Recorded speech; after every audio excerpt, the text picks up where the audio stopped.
Good evening, everyone. I will call tonight's regular meeting of the Board of Directors on September 24th, 2024, meeting to order. Thank you to those attending in person tonight and listening along, and those staying engaged by watching our recording at a later time. The public is reminded that if they wish to speak during community comment, they will need to fill out a speaker form located in the lobby on the table and turn it in to Board Secretary Kim Coven, seated on the end to my left. Comments will take place during the designated community comment portion of our agenda. Before we move into tonight's agenda, I want to take a moment and introduce those seated at the table with me. To my right, we have Superintendent Degner, Directors Eystone, Eastham. I'm President Malone. To my left, we have Vice President Abraham, Directors Finch, Lingo, and Board Secretary Kim Coven. With that, we will dive into tonight's agenda, and first up is our education showcase and Superintendent, Executive Director Proctor, who's gonna. I'm just going to play this. Okay. I'm just going to click the button. She's going to click the slides. I'll introduce Mr. Schuman as he comes up with his students. They're going to talk to you tonight about an opportunity that they had here recently to visit China and how we came about that opportunity and what their experience was like. Hi, my name is Molly Savage. And my name is Brody Clark, and we are seniors at City High School. And we, along with 8 other of our unbelievably fortunate classmates, were selected to go on this adventure to China this past June. I think we can speak for the rest of us when we say this was truly a once-in-a-lifetime experience, and we could not be more grateful to have this extraordinary opportunity. The basis of the trip was a cultural exchange with the Shizhezhuang Foreign Language School. When we first arrived at the school, we were all paired up with a student our age. These partners would accompany us throughout our trip and would soon become close friends. Every day was structured with new and interesting activities. Some days we'd go to the school itself, visiting the different facilities and classrooms. This included their badminton gym and their underground table tennis training hall. I actually had a brief one-on-one lesson with their top table tennis coach, who had actually coached Olympians. We also got to play badminton, and I even beat him. We also spent time in the classroom learning about Chinese culture and some traditional Chinese foods. We visited China during early June, so we were there on the 5th day of the 5th lunar month, which is when the ancient dragon boat racing festival takes place. Because of this timing, the majority of the stuff we learned about pertained to this festival. We learned how to make zongzi, a traditional Chinese dessert, which is prepared specifically for the Dragon Boat Festival, and we even got to row in the dragon boats.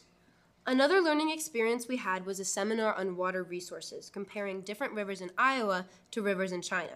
We worked together in mixed groups with both Chinese and American students to propose possible solutions to issues related to water resource management. This was a collaborative and interactive discussion where we could negotiate with other teams, utilize and manage resources to create optimal water management systems, and compromise over different solutions pertaining to the water resources issues. These learning activities weren't the only things we did with the school, however. In the evenings, during breaks and long bus rides, we would hang out with our buddies and have great discussions and exchanges. I remember asking so many questions and learning so much, but it also went both ways. I got to tell my partner about things we do differently here in America, such as different types of classes in school and different kinds of music. On one of the last days, we spent an entire evening with our Chinese buddies, some taking us to their homes and some to restaurants around the city. Personally, my buddy took me to his 9th floor apartment, and it was a ways away, so we took a taxi, but on the way back, we rented electric mopeds and took the really cool subway system. At his place, however, we exchanged gifts, and I met his generous and welcoming family. I helped make dinner there, and he taught me how to play the guitar, which is pretty cool. Throughout this experience and through all of the others previously mentioned, we had the unique opportunity to collaborate and communicate with students that we would have never had contact with if it wasn't for this trip. It's important to foster these connections between cultures and schools because of the impact it will have on our generation's attitudes towards each other in the future, hopefully, all in the favor for a new, more peaceful and united global society. Thank you.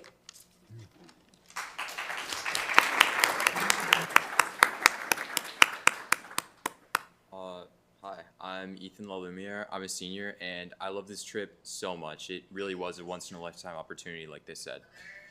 The first place we went was Shanghai, and we got to see the Riverwalk, which was super cool, super amazing, because you can see the city from both the new east side that's been built up over the last 30 years and the historic west side with all the cool things that were built in like the Ming Dynasty era.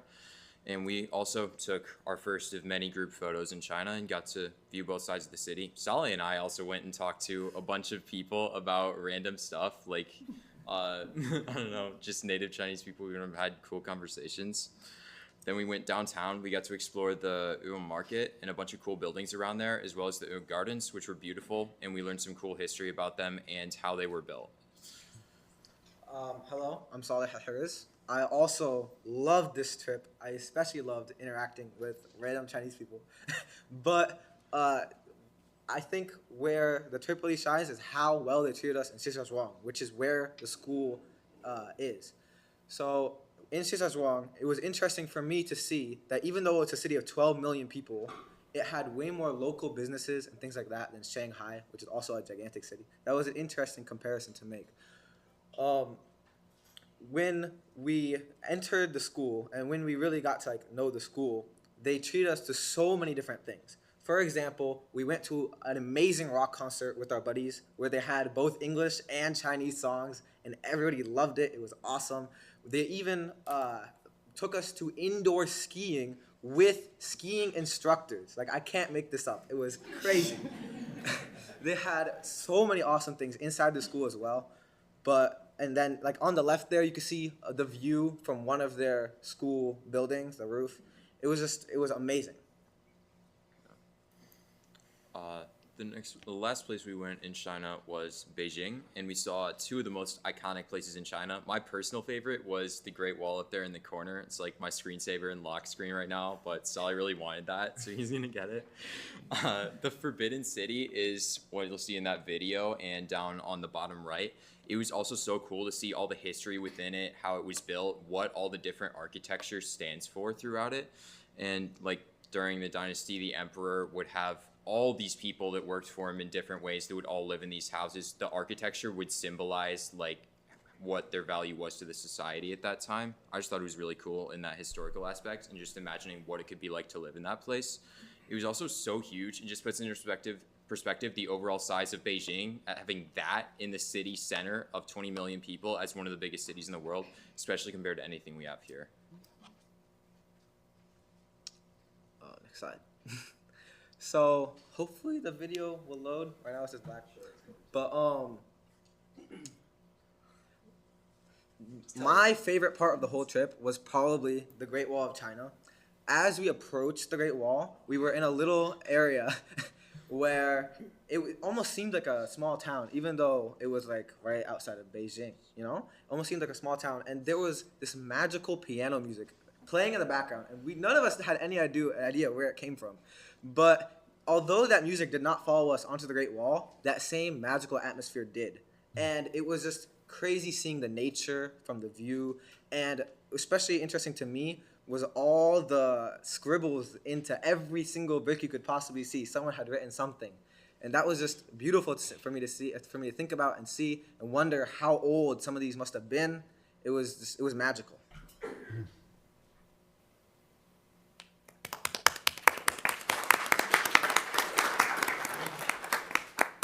Hi, my name is Nora Copper. I'm also a senior at City High. I'm just going to start off by saying that any opportunity that a student can get to broaden their world perspective is an invaluable experience. I believe that it's important to be exposed to many different cultures while still young to develop better understandings of other societies and, by extension, your own. My peers and my experience in China has made our world less small, and I am sure this will only be beneficial for our futures. The cultural exchange program directly impacted my education beyond the broadened perspective it brought. As an aspiring architect, I researched many of the buildings we planned to visit beforehand. And since coming home, I have implemented what I experienced into writing for classes and college applications. It's because of this opportunity to visit China that I developed a fascination with the history of Chinese architecture, which is just one of the many interests that this trip inspired. Finally, this program helped my peers and I understand how many similarities that we have with people from different cultural environments. One of the most interesting things I discovered while in China was that many of the students from the Shizhezhuang Foreign Language School played a hand game that was almost identical to one that we play in the US. I was so excited when I realized that the game that they were playing was something I recognized from thousands of miles away. After we taught each other the rules of both games, it was obvious that the Chinese game was way more fun, so we ended up playing it for the rest of the week. Moments like these are why exchange programs are so important. They build connections and let us develop a more informed understanding of the world.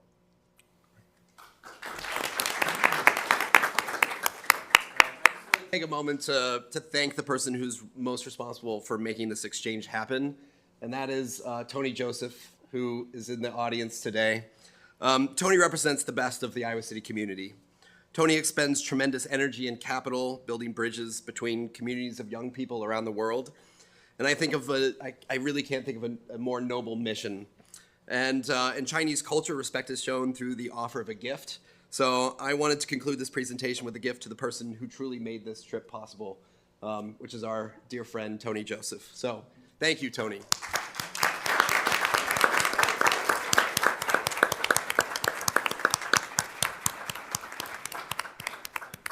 We are also hopeful to offer similar opportunities to other students in schools, and we, after hearing from the students, we know that this fulfills the district's mission of inspiring global citizenship, and I think you heard that through the students' speeches tonight.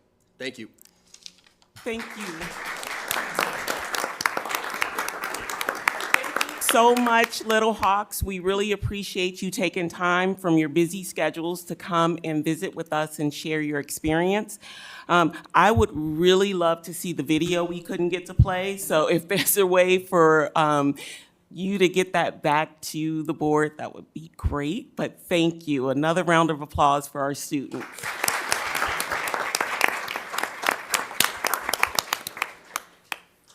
And next up on the agenda is community comment. So those wanting to make comment, please hand your speaker form to Kim Colvin, seated at the end of the table on my left. Thank you for your interest in the Iowa City Community School District and for your willingness to share your comments. You are reminded to give your name, address, and topic on which you plan to speak about. During community comment, persons may speak to the board about topics relevant to the district. Speakers who make comments are reminded that they are responsible for their own statements and may be subject to legal action for those which include hate speech and that are threatening, harassing, or defamatory in nature. It is expected that speakers will address the board and each other with civility and abide by the stated time limits. All community comment directed at non-agenda items and agenda items shall take place at the beginning of the meeting and shall be limited to 4 minutes per speaker and 5 minutes for speaker who has the assistance of an interpreter. Speaker's time limit will be displayed on the screen above Board Secretary Ms. Colvin. The initial community comment period shall be limited to 1 hour. Remaining community comment, to the extent necessary, shall take place at the end of the meeting. The board will not engage in any discussion during public comment. The role of the board during this time is to listen. Any individual who does not abide by these rules or otherwise disrupt the meeting may be asked to leave and/or referred to law enforcement. And with that, our first speaker of the night is Ryan Lulamere, followed by Cara Hammond.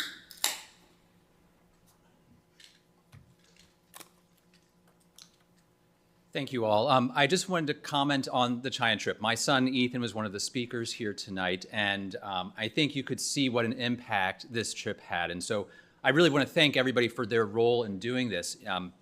As I think we all know, the relationship between the governments of China and the US has been a bit strained in the past several years.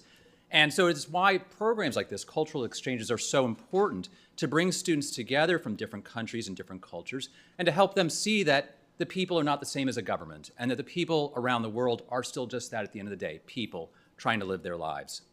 But what's also particularly cool, of course, is that China has such a rich cultural history and so much culture going on right now. And to have that opportunity for these kids at such a young age to go all the way around the world, visit China, and be taken care of, and get to meet other kids their age and interact, it's just amazing. But I really want to thank all the people, both the ICCSD school district, just for their support, but also especially the staff and teachers at City High. They pulled out all the stops to make this happen. You may not realize this, but this came together at the last minute. They got this opportunity, and it was really just a rush kind of thing to get everything together, including even having a teacher or a staff member drive all the way to Chicago with the students' passports to get to go to visit Chinese consulate just to get the visas. It was they did a fantastic job, and yet everything was so smooth and so easy. It was as if we didn't have to do much at all other than to prepare Ethan for this trip. And when he came back, he just had amazing stories to tell. Clearly an amazing opportunity for him. He told us all about everything. We got to see so many pictures from this trip. It was just really wonderful. So with that, I just want to say again, thank you so much to everybody in the school district, and especially those at City High who worked tirelessly and effortlessly to get this done. Clearly their dedication was through the roof. They took time off their own personal time to make this happen, and we just deeply appreciate it. Thank you all. Thank you. Next up, we have Cara, followed by Gwen McFarland. Hi, my name is Kara Hamann. I'm at 437 Garden Street, and I come to you as a mother of a second grader at Longfellow Elementary, and I also have a preschooler who will be a kindergartner next year. And then beyond that, I also, for my day job, I'm a researcher in the area of public health, injury prevention, and road traffic safety. So that is kind of where I want to land today. My topic I want to speak about is related to elementary school planning, but specifically related to the impacts on how kids get to school. So a little bit of background, and what I present is primarily evidence-based, because that's where I come from academia. But in 1969, 48% of kids walked or biked to school in the US, and today it's only 11%. So I'm hoping that we do what we can to not reduce that even more. Children with lower income parents are 2 to 3 times more likely to walk or bike to school. And there are a slew of benefits related to taking more trips by walking and biking to school, like improved physical and mental health, growing children's independence, stronger academic performance, learning on the way to school, like learning the rules of the road, deeper social connections and community building, improved transportation safety through reduced traffic congestion at the drop-off lines, and we know that school drop-off can contribute up to 20% of AM traffic in a city. It can contribute to a more affordable and equitable community.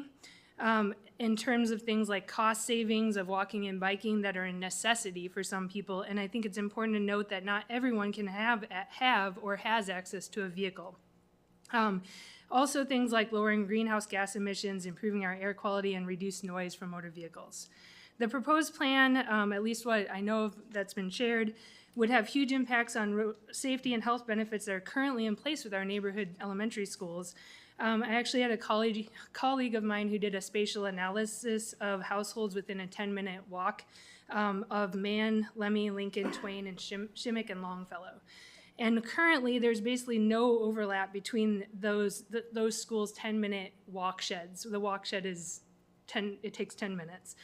So for instance, if Mann, Lemmy, Shimmick, or Lincoln close, those kids are not within a 10-minute walk shed of another school, and there is a tiny overlap between Twain and Longfellow, but it's only about 20 homes. The current elementary school boundaries do a really good job of not crossing arterial roadways. They really are neighborhood schools, which is awesome. So most kids who walk or bike to school don't have to worry about crossing our busiest roads. That would likely change for the worse with paired schools and or closures. Finally, active transportation, walking or biking to school, can reduce absenteeism. Chronic absenteeism, which is defined as missing greater than 10% of the school year, has been increasing since COVID. And keeping elementary schools bikeable and walkable aligns well with Iowa's brand new truancy laws, or the updates to those. And finally, access to safe, accessible, and reliable transportation supports strong school attendance. And action items related to supporting that are things like encouraging and enabling kids to be able to walk and bike to school, teaching kids to ride bikes. It's notable that there's a current lack of bike safety education in Iowa City schools, actually. Establishing school streets, like designating a road outside of school for temporary restrictions on all traffic during school drop-off and pickup, expanding safe routes to school for biking and walking, and most importantly, aligning use, zoning codes, and school siting to be walkable and bikeable. Thank you. Thank you. Next up, we have Gwen, followed by Brett Watson. Hi, my name is Gwen McFarlane. I live at 918 East Market Street, and I have a second grader at Mann Elementary. I was an elementary teacher for 12 years in the Twin Cities, and as a teacher, I fully recognize that a change does need to happen. A school district cannot sustain on class sizes ranging from 14 to 34 because a full-time teacher is still being paid for both of those classes, nor is a large class size conducive to a positive learning environment. So I do support a change. Although I have many ideas, tonight I only have time to talk about one. So I'd like to speak about one possible change for our neighborhood schools to keep them intact. My 4 favorite years of teaching were the years that I looped. I kept the same group of students for 2 years. I taught them 4th grade, and the following year I taught them 5th grade. Many learning concepts are spiraling, meaning they're introduced one year and then they are built on each following year. Consecutive grade levels aren't all that different. And I bring up my looping experience because there are similarities to what I'm proposing, which is multi-age learning classrooms. I'm proposing that we look at this as a way to stabilize class sizes and reduce the budget. For example, let's say Mann has 2 first grade classrooms and 2 second grade classrooms, each has 15 kids in it. That's 4 teachers. If we were to have multi-age learning classrooms, those same 60 kids could be divided into 3 groups of 20, eliminating 1 teacher. The main reason I loved looping was because I was able to form a really strong bond with both the students and the families over the 2 years, and I had a really strong knowledge of the students' strengths and their needs. Multi-age classrooms would allow the teachers to loop with half of their students every year and be able to form those same bonds. A multi-age learning classroom has many other benefits, including students are not held to a strict curriculum that is either too advanced or too simple for them. Students have the opportunity to serve as mentors or lead in an area that's an expertise for them. Children are more likely to cooperate rather than compete because learning is thought of as more of a focus on the range of abilities.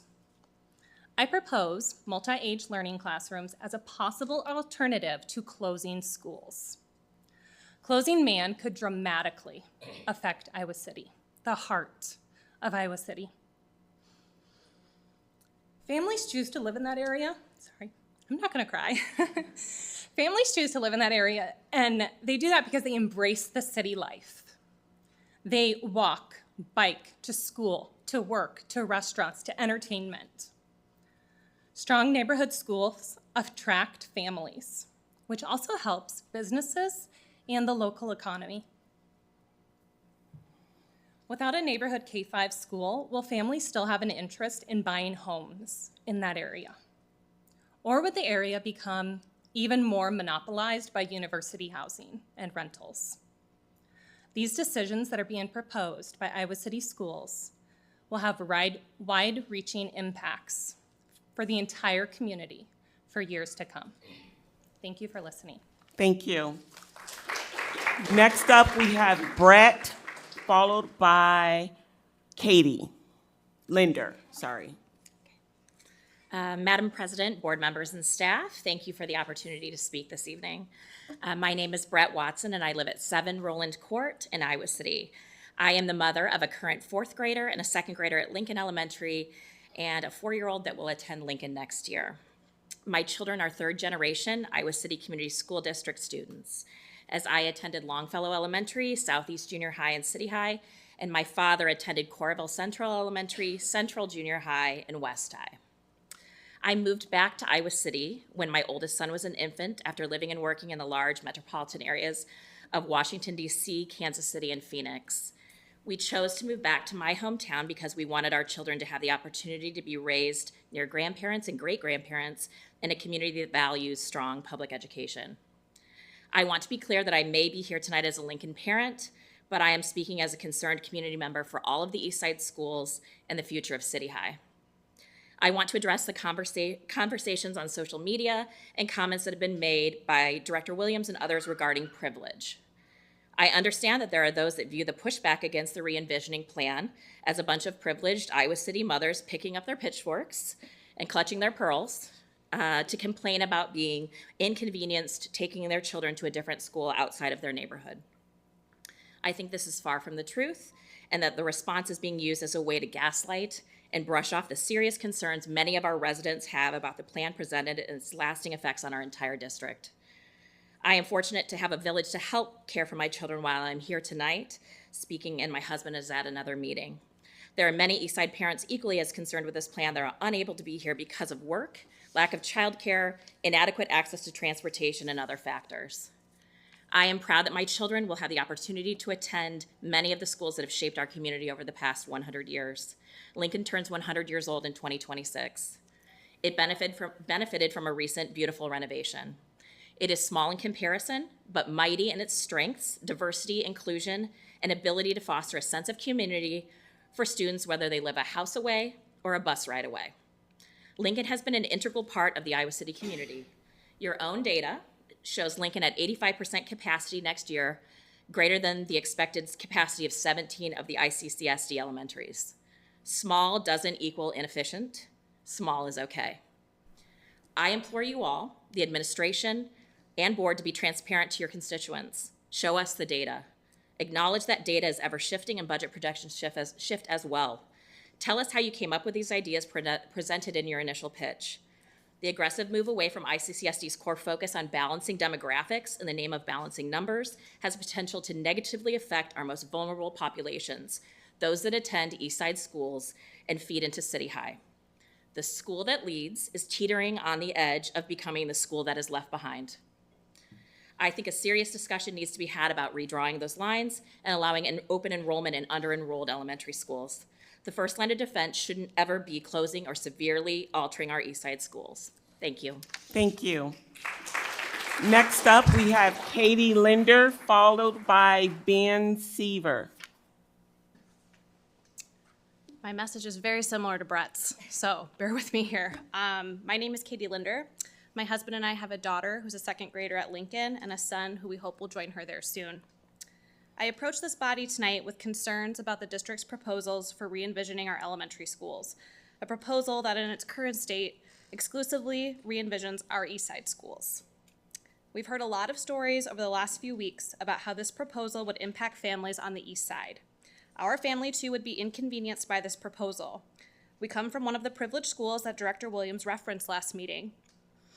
And maybe the assumption is that for most families in these schools, an inconvenience is palatable. But I want to remind this body that there are many families who have single parents or guardians at the helm, many whom have more than one or two children whom these proposals would disproportionately impact, many whom do not have flexible work schedules, and many whom cannot be here to advocate tonight.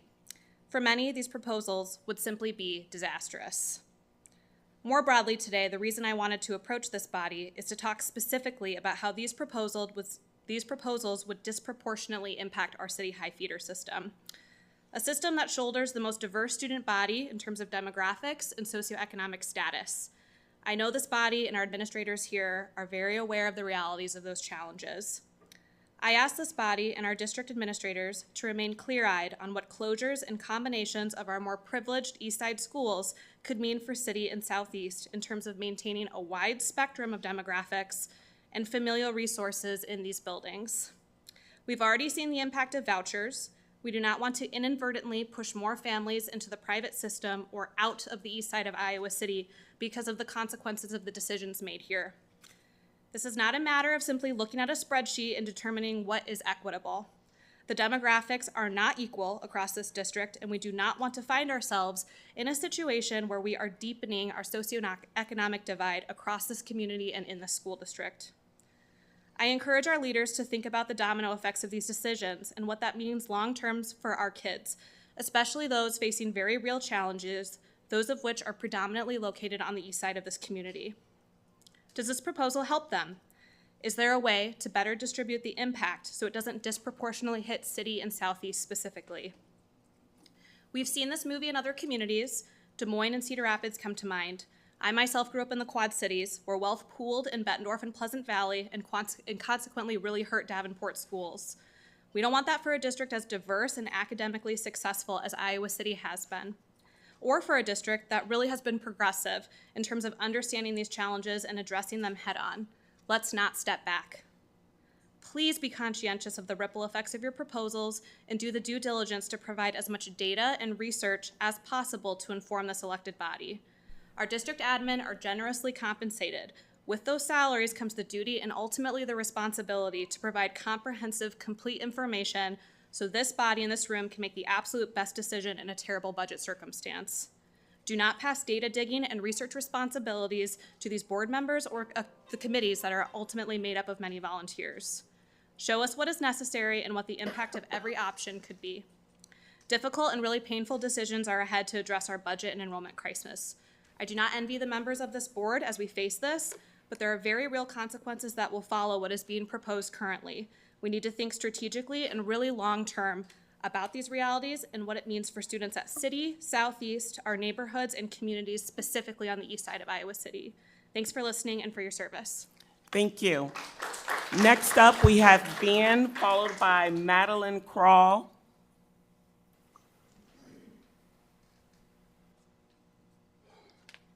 Good evening. My name is Ben Seaver, 1658 Ridge Road, and I am the proud father of a second grader at Shemmick Elementary and of a 3-year-old I hope will be a Shemmick Shark in a couple of years. My wife had to work tonight or she would be up here, but instead we hired a babysitter. Now here I am, terrified of public speaking because we feel this is a moment of the highest importance for our children. We would like some clarity on what is driving these accelerated re-envisioning changes.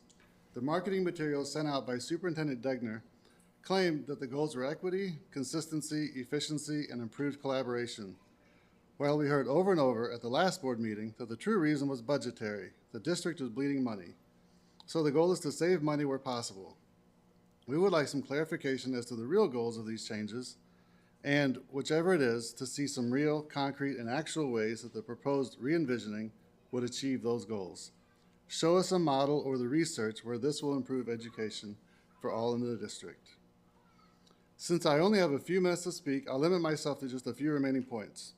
As for equity, consistent class sizes, standardized costs, efficiency, and increased collaboration, nothing presented in the public sales pitch or in any of the presentations the administration has made to the board has shown how any of these approaches will achieve any of these goals. There is no data, no research, no analysis comparing the current approach to each or any of the proposed schemes. Instead, it seems that the administration and even the board is content to push this work onto untrained and unprepared citizen committees. Why? This is work that should be done before proposals are made, not after.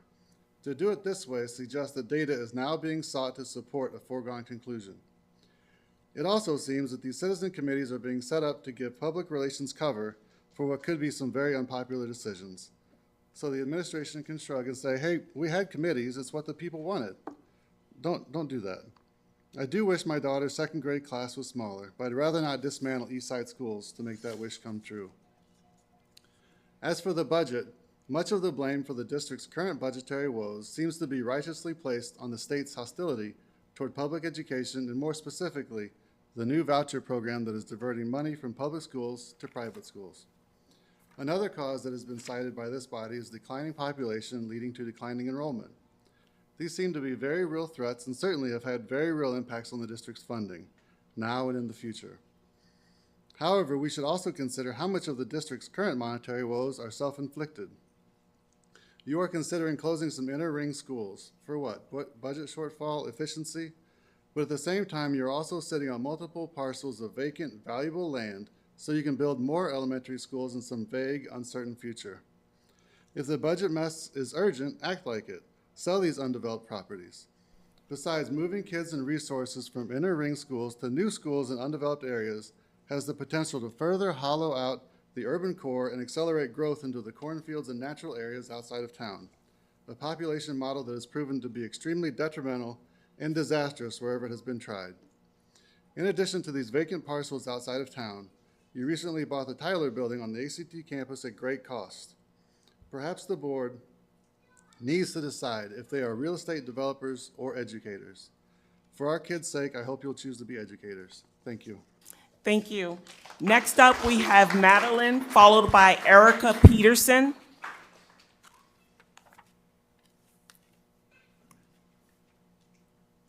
Hello, my name is Madeline Kroll. I have a daughter who's a third grader at Shimmick Elementary and a daughter who's a first grader, and then also a 3-year-old that I hope will also attend Shimmick.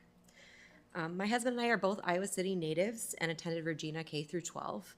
We had a great experience there, but when it came to choosing a school for our daughters, we chose to send them to Iowa City Public Schools because of the basis of public schools being truly for everyone, and that really resonated with us.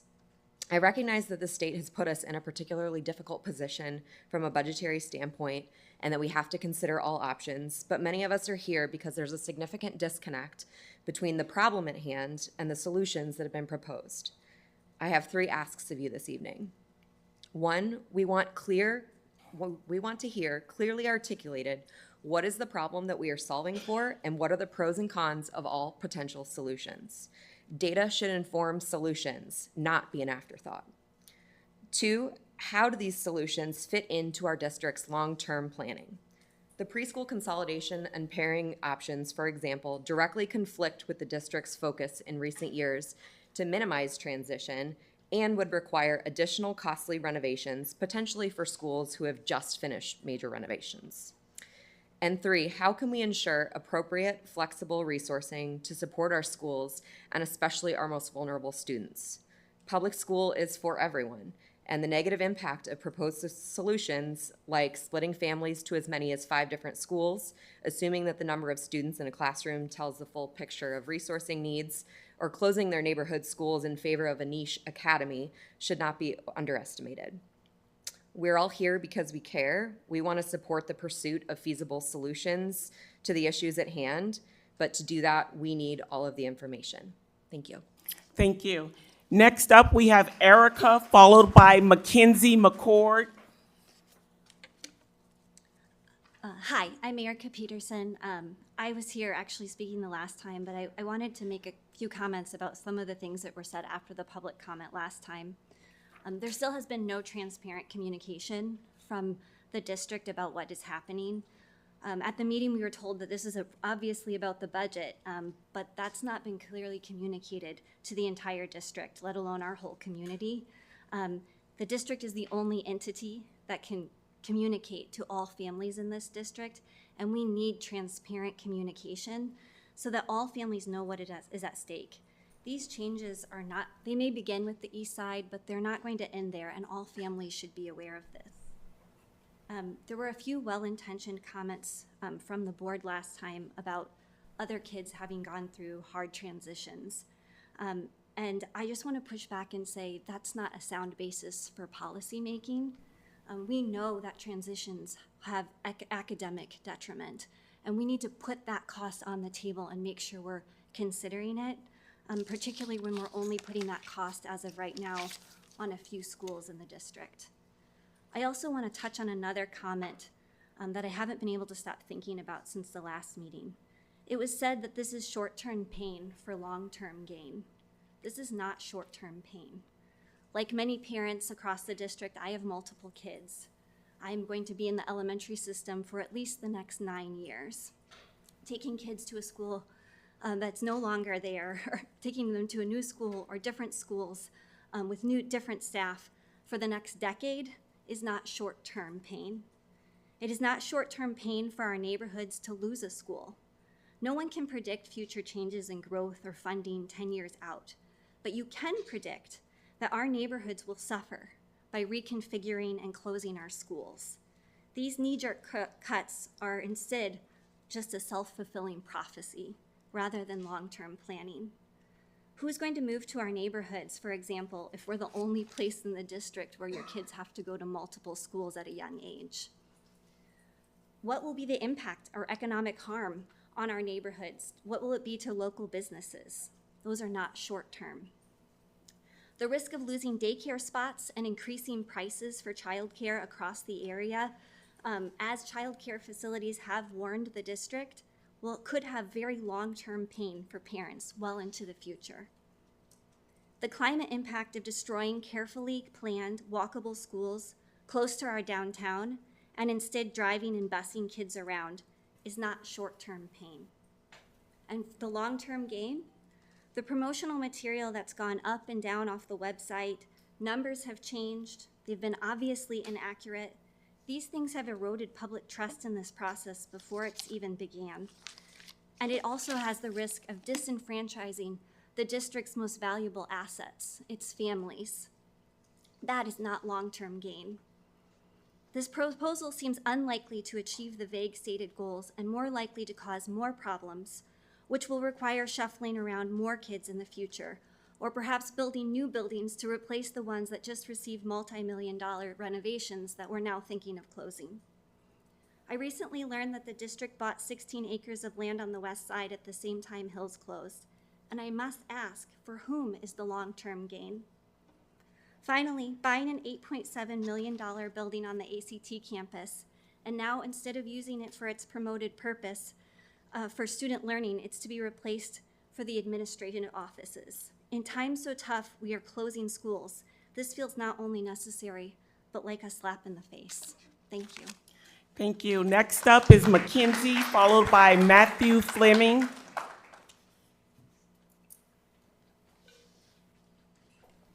Hello again. I spoke 2 weeks ago. I'm Mackenzie McCord. My children attend Shimmick Elementary. I have a 4th grader, a 2nd grader, and then I have 2 more kids, a 4-year-old and a 1-year-old that I hope that they will attend Shimmick as well. So 2 weeks ago when I spoke, I talked about how I was a former kindergarten teacher in Dubuque, and my inspiration to become a teacher, I give a lot of credit to my experience from when I was in elementary school, specifically a teacher that I had there, and I actually have a letter from her that I would like to read on her behalf that I've gotten permission to read. Her name is Adele Monserud, and she was a 5th and 6th grade teacher and kindergarten teacher at Shimmick Elementary. So I'm going to read this on behalf of Mrs. Monserud. Dear school board members, I'm aware that the ICCSD is considering options to balance class sizes, particularly on the east side of town. Among the options suggested was to convert to multi-grade classrooms in order to balance class sizes from a larger pool of students. While the option to combine schools into K-2 and 3-5 centers is a solution that can work, I believe the option of multi-grade classrooms within K-5 centers is a better option that has shown success in the ICCSD in the past. As a retired ICCSD teacher who spent many years teaching in a combined grade setting at Shimmick, I believe there are several positive rationale for combined grades within the K-5 setting. Research indicates that students in both single grade and combined grades classrooms perform well. There are many non-cognitive outcomes that benefit better from combined grade classes. Among these are the following: enhanced peer interactions. Younger classmates can work with their older peers, while older classmates can develop stronger leadership skills and reinforce their own understanding of concepts by working with younger classmates. Expanded peer interaction in combined classrooms better reflects the reality they will find in family, community, and future workplace settings. Oh dear. Each of these non-cognitive outcomes leads students towards more well-developed personal adjustment and self-concept. Teachers benefit as well in combined grade classrooms in many ways. The opportunity to have students 2 years in a row allows teachers more time to get to know each student's academic and social strengths and weakness in order to provide appropriate opportunities and instructional lessons to better meet individual student needs. Teachers can get to know parents and families better over a 2-year span, leading to better two-way communication and trust. Oh dear, I need to speed this up here. I want to note a few things here that since I'm running out of time. Families must also be considered in this decision. There is much to celebrate about the school community when families feel involved and considered. Moving to K-2 and 3-5 schools will more than likely put added stress on families, as many could potentially have students in 3 to 4 buildings. My family particularly would affect. This would make it more difficult for families to get their students to the appropriate building. It would also spread family involvement too thin, as parents would need to work with more back to school nights, more travel, more PTO meetings, more conferences in different locations, more programs, more presentations. Please consider families carefully as you weigh the pros and cons of each option you consider. Students do best with caring, skilled teachers, and more importantly, involved parents. 20 seconds. Elementary school teachers are trained to teach all subjects. However, all elementary teachers know and understand that they are teaching students first and will do everything they can to make the learning experience the best they can for their students. I believe that by maintaining the K-5 schools and following a combined grade organization of schools will provide students and their teachers a rich learning experience for all. Thank you. Adele Monserud, proud retired ICC SD teacher. Next up, we have Matthew, followed by Tony Gatewood.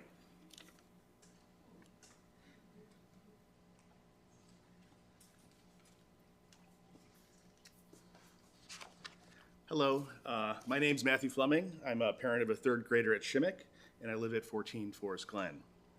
My comments this evening concern some questions I have regarding the revisioning plan as discussed during the previous board meeting. From that discussion, my impression was that the revisioning plan was mainly directed to address two separate goals. The first being greater equity among the schools in the district, as measured by the cost per student per school, and the number of students per classroom per school. The second being reducing overall spending due to the estimated $2.5 million budget shortfall. During that meeting's public comment period, the question was posed to the board of which of these goals the pairing process would address. One of the board members responded by saying that the pairing process would not address either one or the other of these goals, but both. This is where my quandary lies. I'd like to address my confusion by laying out two hypothetical scenarios that hopefully the board could respond to in their following discussion. In scenario one, the pre-intervention conditions would be as such. The number of total teachers across the district remains fixed, i.e. no teachers are going to be fired, and no facilities are going to close. The intervention in this scenario would be pairing of two smaller schools within the district. So what would the outcomes be? Well, as discussed in the previous meeting, you would gain efficiencies in the number of teachers needed to educate the paired schools, freeing up teacher FTEs that could then be redistributed into the district as needed. This would cause some normalization of the cost per student per school and normalization of the number of students per classroom per school. So in this scenario, there would be some positive effects on the equity goals. What I don't see in this scenario is any significant cost savings across the district, as the number of FTEs in the facilities would remain fixed. The second scenario. Here, the pre-intervention conditions would be as follows. The number of FTEs would be non-fixed, i.e. FTE reductions could occur. In this scenario, the intervention is the same. Two small schools are paired. Here, if the freed up FTEs at the paired schools are eliminated, you could affect some cost savings across the district and would somewhat normalize the cost per student per school. However, without redistributing those FTEs into the district teaching pool, you would have no effect on your equity outcome of normalizing the number of students per classroom per school. I hope these two scenarios illustrate my confusion.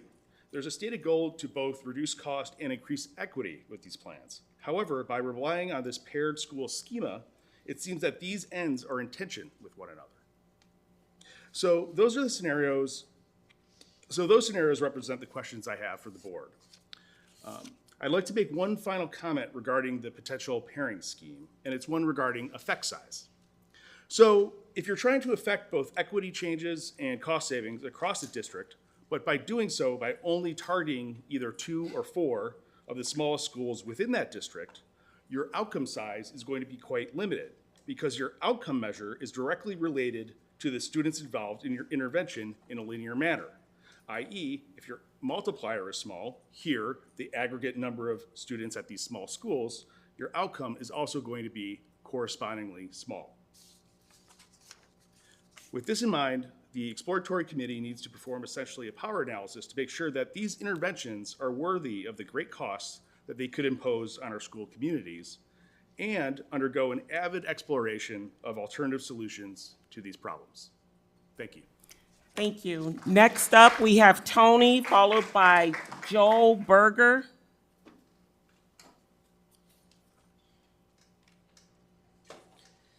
Good evening. My name is Tony Gatewood. I live on 3408 Muscatine Avenue. My oldest, Jaden, goes to Southeast Middle, and my youngest, Jonathan, goes to Lucas Elementary. I continue to come up and I continue to show up, and I think I said a couple of weeks ago when I got the opportunity to share that I am here representing those who don't have the actual time to be here at this meeting during this time. A lot of those folk don't speak English as their first language, work second and third shifts, and the decisions and the discussions we have here will affect them without them having an input in it. I've dedicated my life to working with the poor and the marginalized with my organization, Serving Partners, and we continue to scout what are the things that we are concerned about that we want to see community impact from. It is from a faith-rooted organizing background, so I don't want to mislead you and not tell you that I come from a faith background. I'm a pastor myself, but what I care about is when we're talking about the things we're doing, how it empowers and how it creates equity for those who aren't represented here. So in that regard, I continue to say, I'm looking forward to that coffee. Some of you reached out to me and I was able to kind of be able to begin to set that up, and I'm looking forward to that conversation. But I want to share with you a story maybe for not only for yourself, but those of us who are here to know that this is where what the decisions we are making have the impact on our kids who can't be, and parents who aren't represented. I like to volunteer right down the street at this food pantry Iowa City Compassion does. It's at the Church of the Nazarene. And I got to go there, and they're obviously understaffed and need volunteers. And it was my first time. And it's probably the biggest slice of our community you can ever see. Like everybody who was there. A couple of people who came through couldn't speak English. And I speak about 5% Spanish, but I have Google Translate. And I was able to walk with this parent who really struggled with being able to feel confident because they're trying to get emergency food for themselves. And using my little Spanish and my Google Translate, I saw the countenance of her face completely change and feel welcomed, and started speaking to me with as fast Spanish as beyond my capacity. I was able to parse through that she was looking for an extra bag, right? These are the parents who, when they work these long shifts, right, and they're taking care of their kids, they're trying to do the things to take care of their family, they can't be here. They have to do those different things. And so what I want to continue to press, at least into our district, at least to our parents, when we speak of saying we want this to benefit all, we're talking about this lady. Another story I want to tell you is about Miss Kim. Miss Kim coordinates the food pantry. African-American woman, grew up on the south side of Chicago, 51st and State Street, well, 47th, right down from where I grew up. We both grew up from the city. She's given her blood, sweat, and tears in creating amazing food pantry programs, right? And when I keep bringing this up because if you can feed your family, then your kids have the best start to their day. She's helping to do that type of thing. These are the folk who are voiceless and marginalized, who are helping a community of people who find it very difficult to be able to be at these moments. And I want you to know those stories because I want you to be overloaded with empathy when we make decisions about when it comes to redistricting and putting together. And that we as a community, when we say we don't want this to be affected by, we want this to affect everybody, that we really mean it and we have stories to back that up. Thanks. Thank you. Next up, we have Joel, followed by Jocelyn Lucina. Hello again. Thank you. It might surprise you from my accent, I'm not an Iowa City native, but I moved to Iowa City for the beauty of many different things, actually. the work I get to do is awesome, but also for the fact that I get to live in a district where I can walk my son to school. I've got a 7-year-old, I should say, in Man Elementary. He's a wonderful, quirky kid and loves the teachers that teach him and loves that school and the whole environment. So anyway, that's me saying about the background there. I'm a neuroscientist, I'm not a teacher. My wife was a teacher for 15 years in the UK, and I know she's emailed loads of the members of the board, and actually she said to say that she appreciated, particularly replies from Finch, Eastham, and Degner. Sorry, I'm terrible with pronouncing names. So she really appreciated the thoughtful replies that she got from you, and obviously I'm talking like others are about the potential of school pairing and what this might have as an impact of the issues. And before it was talked about that, the elephant in the room are budget cuts, and that's not really now an elephant in the room. We can have a transparent discussion of, okay, what do we need to do, knowing there are budget cuts that need to be made. And I really I love that we had input from someone before me based on the vital importance of walking to school and how important that is. And, if the state has this thought that they want to destroy neighborhood schools, we shouldn't be enabling that. We should really try and think, okay, well, how can we avoid that, even with the budget cuts we've got? And the budget cuts, obviously, are something that need to be faced. I should say that Gwen, speaking before me, gave her experience as a teacher with the proposal of a solution that my wife gave a potential proposal. So when I came back from the last meeting, she was saying, well, if they need to make budget cuts, why don't they explore something that's not so drastic first, that requires, things where you've got to start having people bus to school and all those sorts of complications. Like, why not consider something like grade sharing? In the UK, grade sharing is a completely normal thing. I understand it was done at schools here before. And the beauty of that is you don't pick on one individual or 2 individual schools or 4. It's something that's very dynamic. You can go, okay, we don't need to make so many cuts now. We can scale back. Oh, we need to focus on RAM in these schools. Well, we don't go and grade share there. We instead poll resources to those schools. And so I think it's a really dynamic approach that isn't this drastic thing that suddenly requires implementing things like busing, which obviously has its own issues and things like that. And I have to say it's interesting that the pairing of schools seems to very much be a solution that very largely the people that go to these schools and work at these schools, and I don't want to speak for them, but as I understand it, are not at all in favour of. And people that are at other schools that, West Side or any other area, I'm not picking on those, of course, but they're indifferent to it or maybe even keen to explore a change. But of course, they're likely not affected.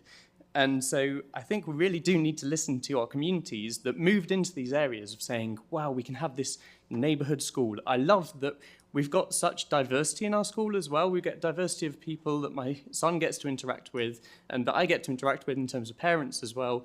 And we can only help to enhance that and keep that going because it's a fantastic thing to have. And I think we really want to think about what's the best way we can preserve these schools. I mean, I know Lincoln's turning 100 in 2026, and that's awesome. I don't want to sort of do one up, but Man Elementary turned 100 like 7 years ago. But still, both are very important things, and I kind of want to preserve that and think, okay, what's the best way we can actually preserve those things? And we don't need to be doing these drastic things of school pairing when it really doesn't have the best benefits. And as Gwen already spoke about, there's benefits to grade sharing, and we can think about these things a bit more clearly. Thank you. Thank you. Next up is Jocelyn Lucina.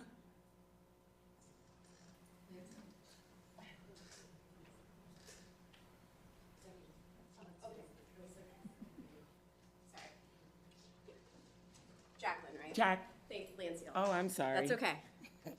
Probably sloppy. Hi. Hi. I'm Jacqueline Lansdale, 1507 Bresch Avenue. I'm an Iowa City native who grew up on the north side but went to Regina. I transferred to City High for all of high school, and I tell people it was one of the best decisions I ever made.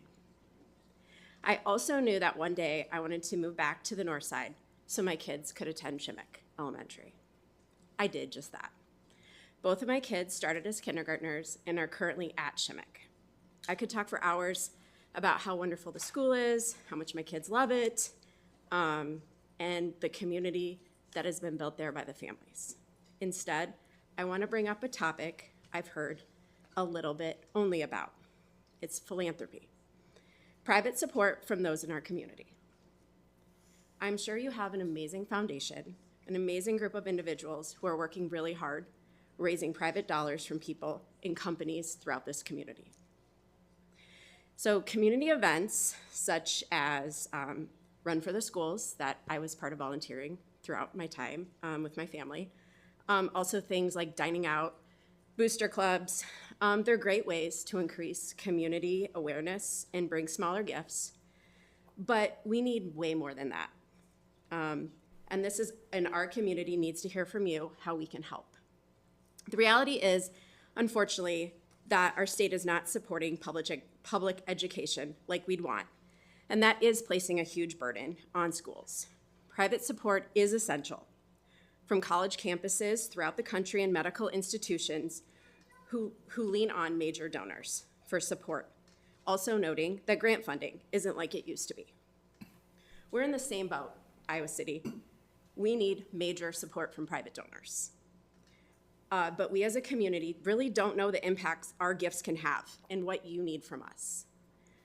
We shouldn't be moving forward with the mindset that closing schools, splitting families, adding an academy, a centralized preschool, to note, which hopefully we have space in our schools currently from the shift to Southeast, are the only solutions when you have thousands and thousands of stakeholders in this community who are invested, who want to do what they can to support. But again, we need to know what that is. They need to be asked, but they also need to be told what's the impact they're gonna make. So please tell us more. Tell us more and be transparent. Show us what you need. This community is invested in our schools and in public education. Thank you. Thank you. That concludes community comment. Next up is approval for tonight's agenda. Is there a motion? Motion to approve tonight's agenda. Second. Board Secretary Coburn, ready to vote? Online voting is open.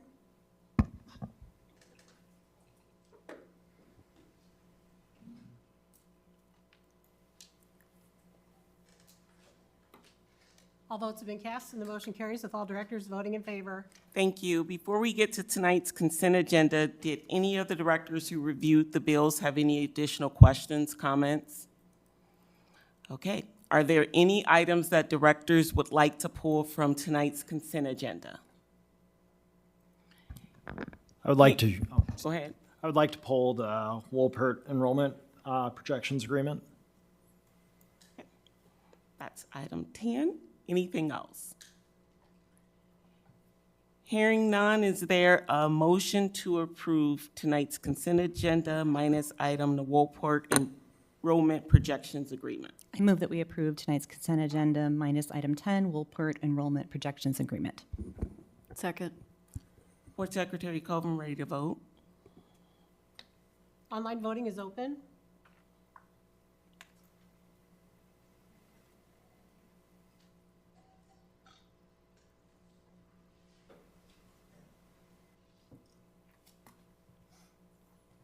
All votes have been cast and the motion carries with all directors voting in favor.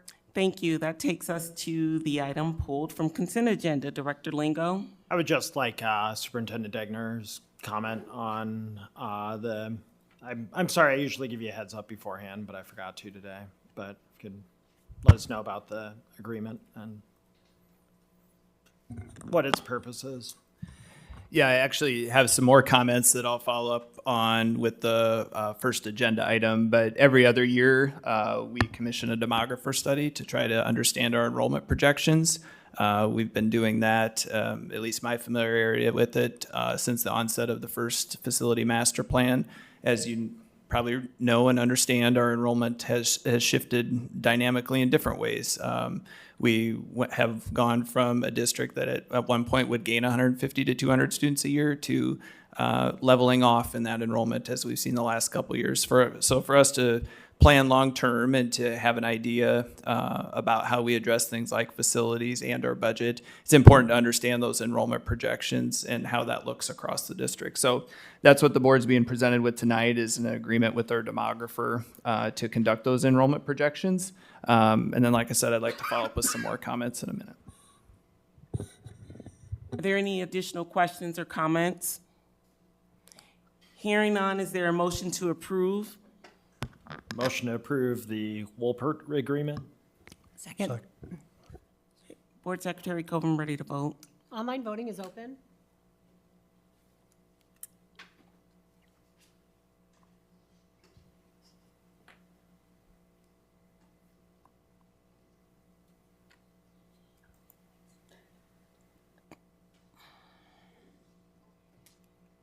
All votes have been cast and the motion carries with all directors voting in favor. Thank you. Next up is policy review. We have the 200 series focused on school board and the policy primers. Director Finch, any comment from the policy and governance meeting?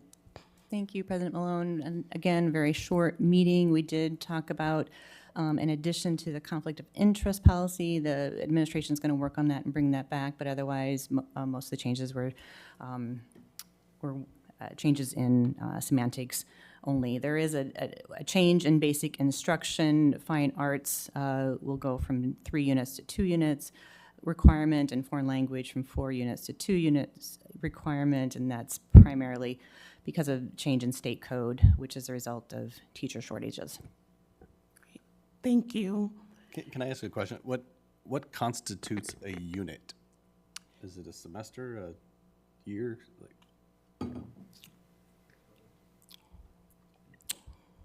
I think, yeah, we're looking out at administration.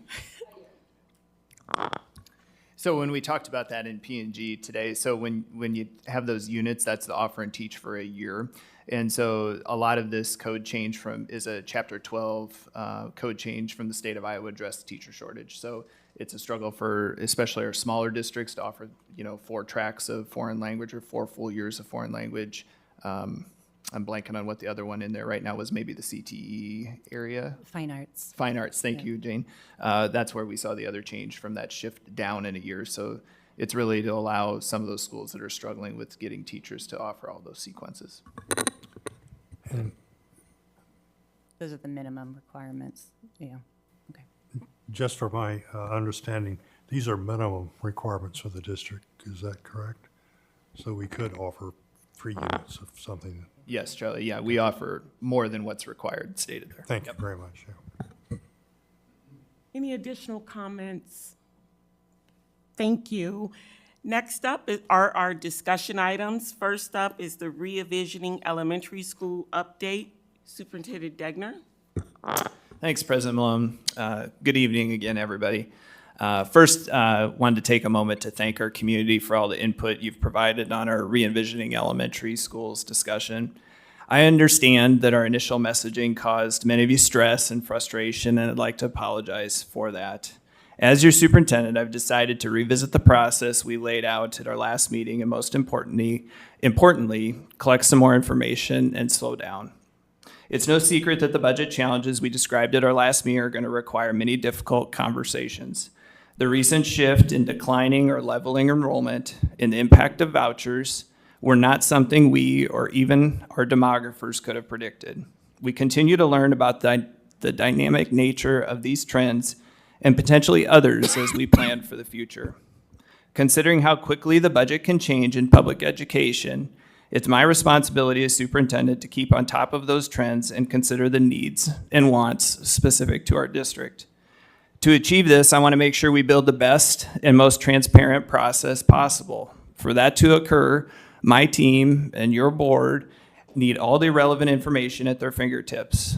Since our last meeting, I've spoken with our demographer to request additional information, including a facility study. This in-depth process will take time, but it will also help us get more accurate projections of future enrollment based on where students will live and attend school. Many have noted the beautiful improvements made to our school buildings across the district. As a result of those improvements, the ICCSD is leaps and bounds ahead of other districts. The newly requested facility study will provide more accurate data about building capacity.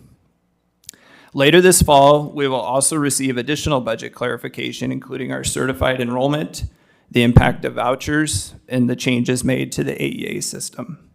All of this information will inform our discussions about what changes we need to make. Because I've added steps to the re-envisioning process, committees will not meet until later this winter. At that time, our board and my team will be able to provide in-depth information to the committees that they need to do the re-envisioning work. Finally, I just want to thank you again for coming to these meetings and sharing your passion for your children's education. I love this district too, and I'm grateful to be part of a community so dedicated to its schools. Hard conversations and decisions do lie ahead, but I'm confident that we will work together and figure out what's best for our district. So with that, I think if you guys have any questions about those suggested next steps, I'd be happy to answer those, or if there's any further comments you guys have. Directors, the floor is open. President Malone, thank you. Superintendent Degner, I just wanted to follow up on what is to me an interesting notion that was put forth by one of the commenters tonight, which is the district taking steps to try to increase private funding of our local school district. Frankly, it's something I haven't really given much thought to, but it's clearly that private funding is a significant source of a number of public enterprises in various areas. And I wonder if there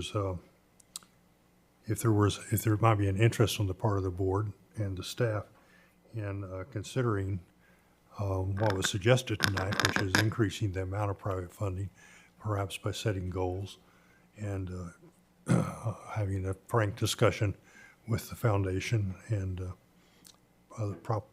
possible other sources too. I guess the question would be to our finance people, can private funding be used to support the general fund and support our classrooms by paying for teachers?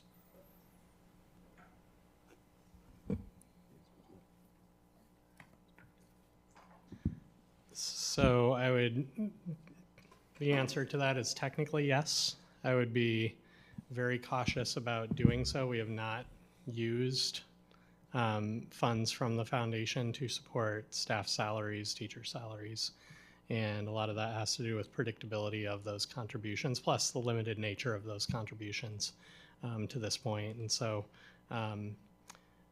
when the district receives a contribution, it is miscellaneous income to the district. It does increase our general fund authority. However, I would caution that we would want to be very careful about counting on those funds for ongoing costs like staff salaries.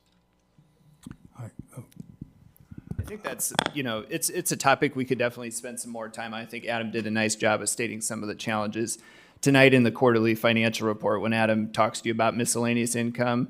Some of what you're going to see there for the bottom line of our budget is a one-time miscellaneous income source. And so that's kind of what he's talking about is, that would obviously help in that category and would raise our general fund authority like he's talking about. But then the consistent planning and being able to count on those things becomes a challenge with the private funding. It's not to say that there isn't some solutions. We still continue to discuss more or some partner efforts that we should explore. I think, as we heard from even some of our community tonight, I mean, as we have challenges, I think it behooves us to look at any possible solution and to see what is there. I think our general stance on that, as Adam stated, has been not to contribute that to staff salaries for that reason. I understand the cautions that Adam and the superintendent have voiced. In terms of predictability, it occurs to me that the state has not been an entirely predictable source of funds over the years. And while I'm not encouraging or advocating for us to immediately start trying to develop significant amounts of money from private sources and using them for staff salaries, I do think it's something that we should have some conversation with the local potential funders. I think a conversation with the executive director for the foundation, because they're the expert in working with our community and having a pulse on what our community can do and how predictable funding has been. We could look at maybe inviting and having a conversation with her at a future meeting, if the board is amendable. Okay, Great, thanks. Any additional comments? I'll just say again that I want to thank everyone for coming. We rely on the public. We are a community, and we want to work with you. I think that this is a necessary step back, but it's very important that we started this conversation because we are already that far ahead by having this conversation and this engagement with our community, looking at creative solutions. I think we, again, cannot forget our existing infrastructure. We're not starting a new school district from scratch that has 18 section buildings. We have an existing infrastructure of small neighborhood schools that is working well and for our families. And we need to find creative solutions to make that work for our district. And so again, I applaud everyone for coming to talk to us. I know it's not easy to come up and speak at community comment like that. But we definitely, we're listening and we're responding. This is our response to your engagement. And I want you all to please stay engaged. I'll go. I think if we're looking at, what kinds of data we need to collect, right, to move forward, one of the things I think we need to just kind of have a conversation is school funding in general, right? There was a lot of talk of, you're spending money here, why not spend it here? And there are limitations as to what pots can do different things, whether it's money coming in from the outside, money to build a school versus staffing. I think just having that kind of information more available so we can understand truly what pots are available to use. The conversation, we talked about it last time about shared grades as a potential thing. I think I would like to know how, there's been a lot of changes at the state level of what we have to report in terms of our metrics from our students and things like that. So I'd really like to know how that would come into play if we tried to implement something like that. I had one other thought. I think one of the best questions, one of the commenters said, what is the problem we're trying to solve? I think that is truly what we need to articulate. What is the problem we're trying to solve? Maybe we're trying to solve all the problems in one fell swoop, right? Which is never going to work. So I think we do need to be very careful on what is it that we're trying to do. I think that's all I got for now. Thank you. Did you have something? Yeah, Go ahead. I was just wait. So there was a quote last night that I saw online, and it really kind of struck something to me. And it was, "Don't try to innovate when we need to sustain." And that's what I'm looking at right now: is sustainability of the school district, sustainability of the way we are. Comparing first through sixth graders to seventh and 12th graders in the state this past year from the AY24, there's a drop of 16,097 students. There'll be $126.5 million drop in state supplemental aid as those children age through the system. So, and for Iowa City schools, that is, if you look specifically at us, that's 408 students or $3.2 million from secondary that we should expect unless we have people moving in. Now, I will say that I don't have a lot of hope for school districts to be able to maintain K through 6 enrollment just by birth rates. You can go and look at that up online, really easy. Birth rates in the state of Iowa were kind of stagnant dropped a little bit in 2008, remained stagnant. 2016, something happened and they dropped dramatically. And they continue to drop after 2020. There's a slight bump in 2021, down again. And really the best that we can hope for, especially on the east side of Iowa City, is getting development around Alexander and Hoover. Both are surrounded by cornfields. Alexander has been sitting there for 10 years, still no development. And that every time I drive by it gets really frustrating. And and it's not just Iowa City. We have multiple buildings surrounded by cornfields up in North Liberty, like Van Allen. You look to the east of Van Allen, cornfields. And when that happens, any neighborhood that is built in Tiffin or west of Jones Boulevard up in North Liberty, that's enrollment to Clear Creek Manna.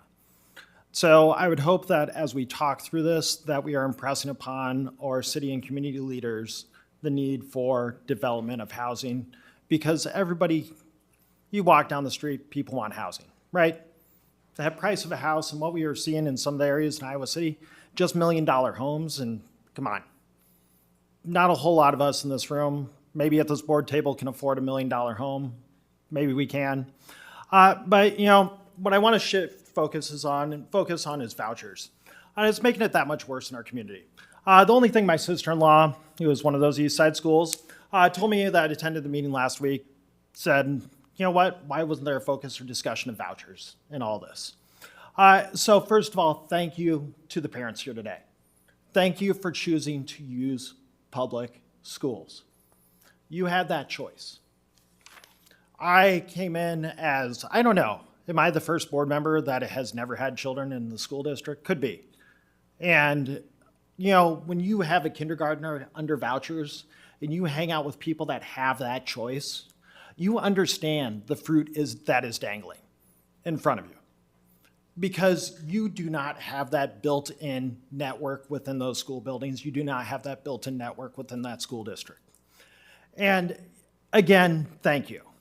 Now, when I talk about vouchers, I want to first point out that last year, Iowa City Schools lost 140 students, or $1.3 million, according to CFO Kurth, to vouchers. I believe the estimation was between 60 to 80 kindergartners, or 410,000 to 540,000 students were estimated lost at kindergarten. That means that we were short around $2 million for this school year that we would have otherwise had without vouchers.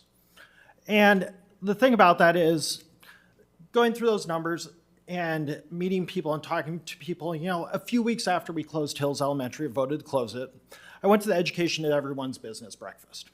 I happily paid for it myself because of the donation to the foundation. But one of the things that stood out to me was seeing some of the business leaders there that do not have their children in Iowa City schools. They have them in the private schools that surround us. And it gave me a pit in my stomach, a similar pit in my stomach that I had after winning the election last November, and seeing people celebrate directors Eastham, Williams, Abrams, and myself getting elected. And I knew that they were using a voucher blocks away from an elementary school. You know what? You can give all the money to the foundation you want. You can give all the votes you want to people that you like on the school board. But what matters the most is enrolling your children in Iowa City Community School District, because that is what funds our buildings. That is what makes schools the way they are within our school district. When we lose students, we have to find other ways. And I am not even going to begin to touch on in August, when I had a teacher approach me about a number of teachers in their building that are using vouchers and defunding their own classrooms and buildings. And I am willing to get pushback on the board and from community members on this, but I don't have the hubris to sit up here and say state superlatives about the school district. We have plenty of room for improvement. I will sit up here and push for improvement.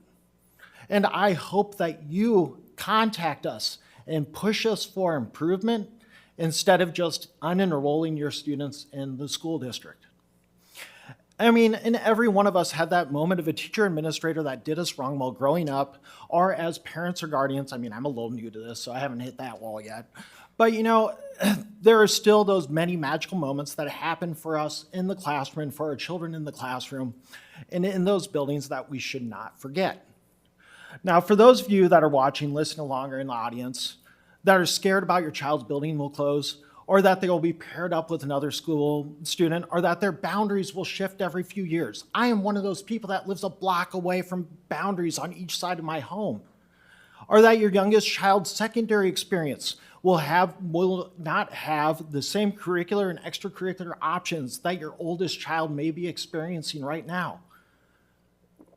Please know that when our friends, colleagues, coworkers church, mosque, temple good members, children's parents, teammates, or pickleball partners choose vouchers, they are pushing these choices on the school board and other school boards around the state. Vouchers bleed school districts at the margins. It's that ticky-tack of 60 students a year. One second.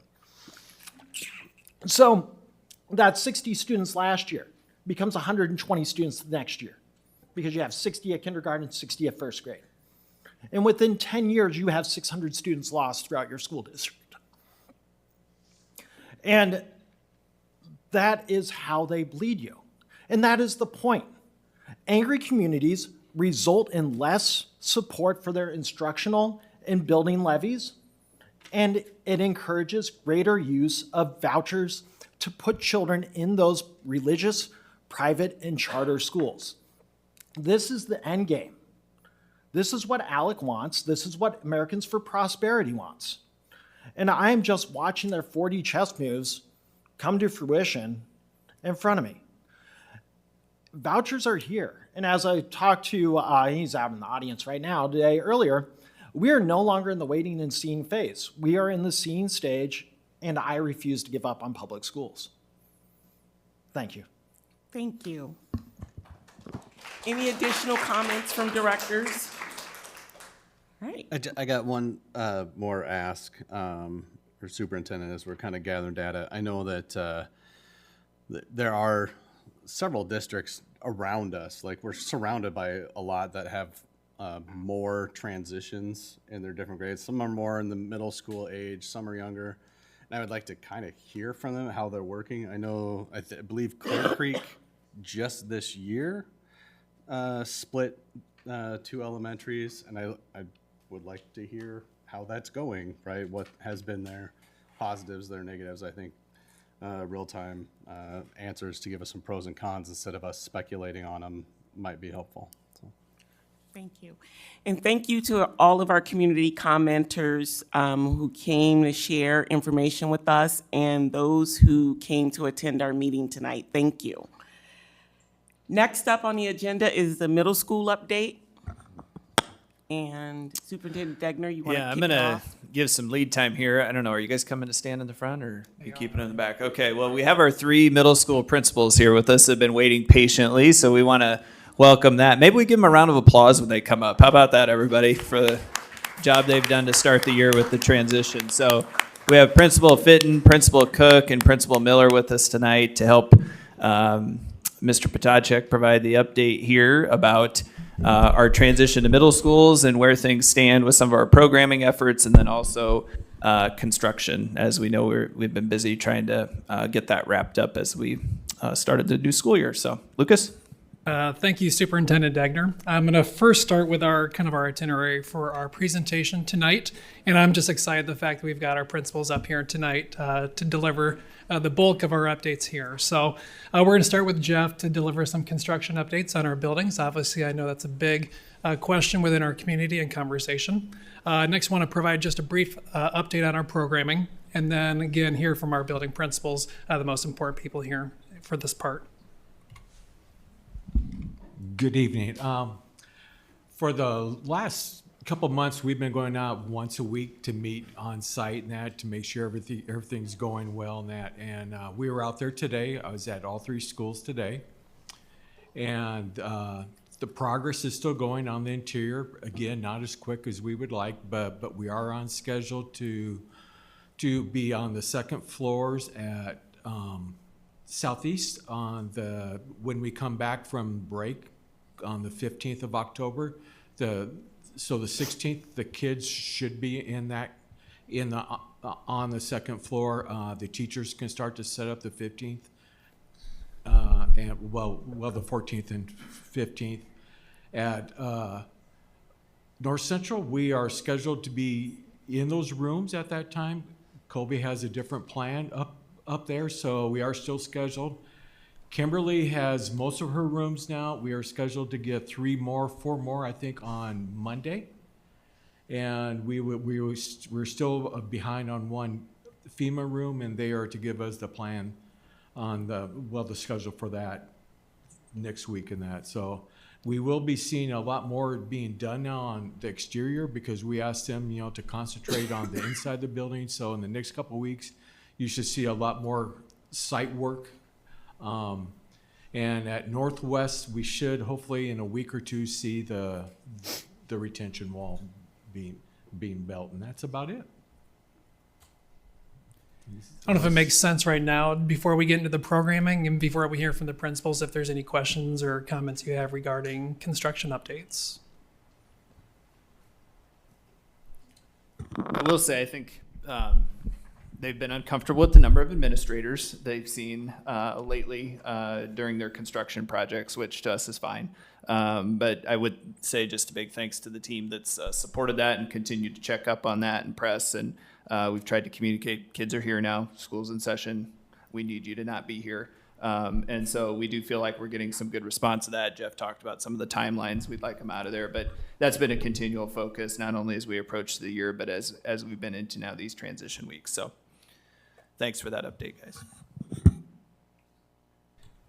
We've done a lot of conversations centered around a lot of different topics, and it's really difficult to kind of grasp the enormous lift that has been on people until we put all these numbers together. So I thought it'd be entertaining, to say the least, just to kind of go through some just sheer numbers of everything that's happened just in the first few weeks of the school year here, and just the amount that speaks to the amount of work that's going on with our teams here. So to start with, that's the huge box there in the top. 3,355 students is what we're serving in our 3 middle schools. That's just awesome. That means that many students are gaining exposure to the awesome experiences that we're creating for kids. When we take a look at and kind of tying on the construction updates and the additions that we put onto the buildings, over 155,000 square feet were added to our 3 complexes. 87 new classroom spaces, both including general education, special education, and any of our elective areas. This one is just sheerly alarming, but awesomely alarming. 94 certified staff members, the majority of them were realigned within our district, with 6th grade moving from elementary to middle school. And then 32 classified staff members. That's a huge lift that our team took on early in the winter last year, moving people around and finding people to be in the classroom. And then 18 elective classes that were added to our program of studies in the middle schools. Again, just looking at those numbers, we've talked about those all individually over the course of the last year and a half. And just to put those all together is absolutely amazing with the work that's being done for the sake of our kids and our community. We brought out this little slogan in the last couple of meetings that you maybe have heard it, but we're going to be talking about it a lot more, talking about identifying a pathway to purpose for our kids. And again, we're going to continue to echo that about the programming we're going to offer our kids in our system K through 12. And that began with our updated program of studies for our kids. As you saw from the last slide, the number of new classes that we're offering our students is, I would put that up against any district around us in the state, if not around the country. The different types of experiences we're offering our kids in our buildings is phenomenal. So with those updated program of studies, it's also about educating and informing our kids about what those classes are and who they should be involved with and the classes that they should be involved in as they make their schedules, both for 6th grade, 7th grade, and into 8th grade, which should helpfully inform students with their scheduling as they get into high school. And that really speaks into the identifying their passion. That is our goal, 6th, 7th, and 8th grade, is to help kids identify those things that they never thought about. And that's really our goal in those new elective classes and the work that our staff is doing to help kids pursue their passion, both in middle school, high school, and beyond. And then with that, they're being informed decision makers. So as they start to make their schedules, they're not basing it off of, I think, or I hope. They're based upon, I know. And one of these experiences that we talked a little bit about at our Ed Committee meeting last Tuesday, we had our second school there today, but by the end of this school year, every 6th grader will be involved in a Pora Farm experience. The collaboration that both Carmen and our curriculum coordinators have put through, this is a phenomenal experience, and it was really difficult for me to pick only 4 pictures here that highlight the experience. And I think this was our first school, North Central, that was out there with just perfect weather. I think about a week and a half, 2 weeks ago. I think Northwest was there today. Southeast will be there next week. But again, our goal is creating experiences for kids, and this new experience that our kids can partake in is phenomenal. So with that, I'm going to turn it over to our three principals. We're going to start with North Central, and really what I asked for them, give us some updates about how the year has gone. Now, their role is principal, but what I wanted to do before they came over is just kind of talk through some of the other roles that they've had over the course since the decision was made to switch to middle schools, just the other roles that they've kind of taken on. I thought the most entertaining one was a pizza monitor. If you have a middle school, Domino's Pizza is very exciting. So it's making sure that there's enough Domino's Pizza for kids, whether it's the first lunch shift or the last. Construction managers, if they've never managed a construction project before, they have now, and they could probably lend their services out to others as far as helping manage to make sure that the construction is going on in the buildings in appropriate fashion, and not only informing the carpenters and the contractors to give a little kick here and there, but also putting the ease and the staff members at ease as well. A hiring manager, as you saw, we've put on a bunch of new staff members within our middle schools. Let's see here. A traffic controller. If you've been to our middle schools either before or after school, you know that they are a traffic controller as if they're running a busy airport. A crossing guard, as some of us have seen our staff members put a vest on and hold a stop sign up within the parking lot. A counselor, a custodian, a scheduler, an architect, and a designer. And that's in addition to them being outstanding mothers, fathers, and friends as well. So with that, it's amazing to have them all up here today. So I'm going to start with North Central with Colby.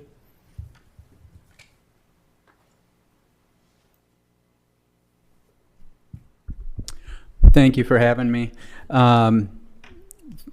First off, I'd like to just say this summer, I think for speaking for Michelle and Kim too, the construction was a lot to take on. And I think the thing that I'm most grateful for is that when teachers reported back, one, we have an awesome staff of veteran teachers that were in the building that could help shepherd our new teachers into the middle school way. And our new teachers have just been a breath of fresh air to our older staff. And so we're kind of combining these two worlds. And it's been a really healthy family kind of partnership that we've formed. And they are the ones that have made our construction zones schools. I shared that with the staff on our first day together, that I was relieved that I finally felt like this isn't a construction zone anymore. You have made this a home for our kids that we're going to be welcoming, and they are the ones that have made this a success for us. So with that said, a few things that we really wanted to focus in on for our kids on those first days, first weeks here is our climate and our culture. And at North Central, our PBIS expectations are foundational for that. So we are respectful, responsible, ready. In the first weeks, students heard from me personally in assemblies where we talked about the importance of being respectful, responsible, and ready. They heard that language in our cafeterias, in our restrooms, in the hallways. Teachers are reiterating it in the classroom because we just want a positive environment for our kids and for our teachers. So that's been a success so far. We've also wanted to make sure our kids were set up for success academically, and implementing our building-wide AVID strategies was a good starting point for that. So two of our AVID strategies that we have building-wide are organization and collaboration. Organization being, we feel like, one of the most important strategies for kids moving from elementary to secondary. And we have what we call AVID binders. Every kid has one. They have their tabs, all their classes labeled. All of our teachers help them organize in the class daily, weekly, to make sure they're on top of their schoolwork, because that's a lot to juggle going from an elementary world where they might see 1, 2, 3 teachers to now they're seeing 8 different teachers. So we've implemented our building-wide AVID organizational and collaboration strategies, and kids have taken to that very well. And kids really like the fact that their AVID binders are kind of like their school Bibles that they carry with them in every class. It helps keep them organized. We've also acclimated kids to our activities. We have our running club up and going for our 6th graders. They're also involved in and have access right now to art club, board game club, drama club, Knights of Lightning, Science Olympiad, robotics, Lego League. So there's a lot of opportunities for our sixth graders. Obviously, our seventh and eighth graders are continuing in their clubs and activities and sports and fine arts. So that's been a success. Kids have really enjoyed.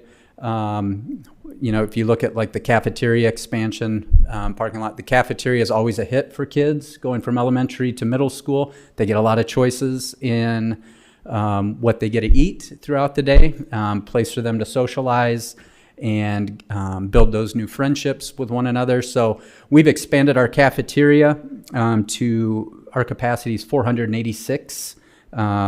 We have in each of our lunch shifts about 300 plus kids in each of our lunch shifts, but our cafeteria is expanded and accommodates all of the kids very well. Parking lot, at one point in time, we had about 75 parking spaces at North Central. We have about 220 now to accommodate the amount of activities that we have, the flow of traffic before and after school. So that's been a bonus. I know some of our parents are thankful for that. It's not a perfect science, but it's better than what we had. And once they learn the traffic routines, everything runs pretty smoothly. So those are a few highlights of how things are going. We've been excited to have 6th, 7th, and 8th graders all together. This hasn't only been a success for our 6th and 7th graders who are all new to our building, but this has been a great opportunity also for our 8th graders to take on that leadership role. And our 8th graders have been fantastic because they know the lay of the land, they know the routines, they know the expectations, they know how to conduct themselves, and I think they've taken a lot of pride in taking on that leadership role at North Central and shepherding our 6th and 7th graders through the first start of the year. So we're looking forward to getting all of our teachers into classrooms this coming month and out of our temporaries. Thank you.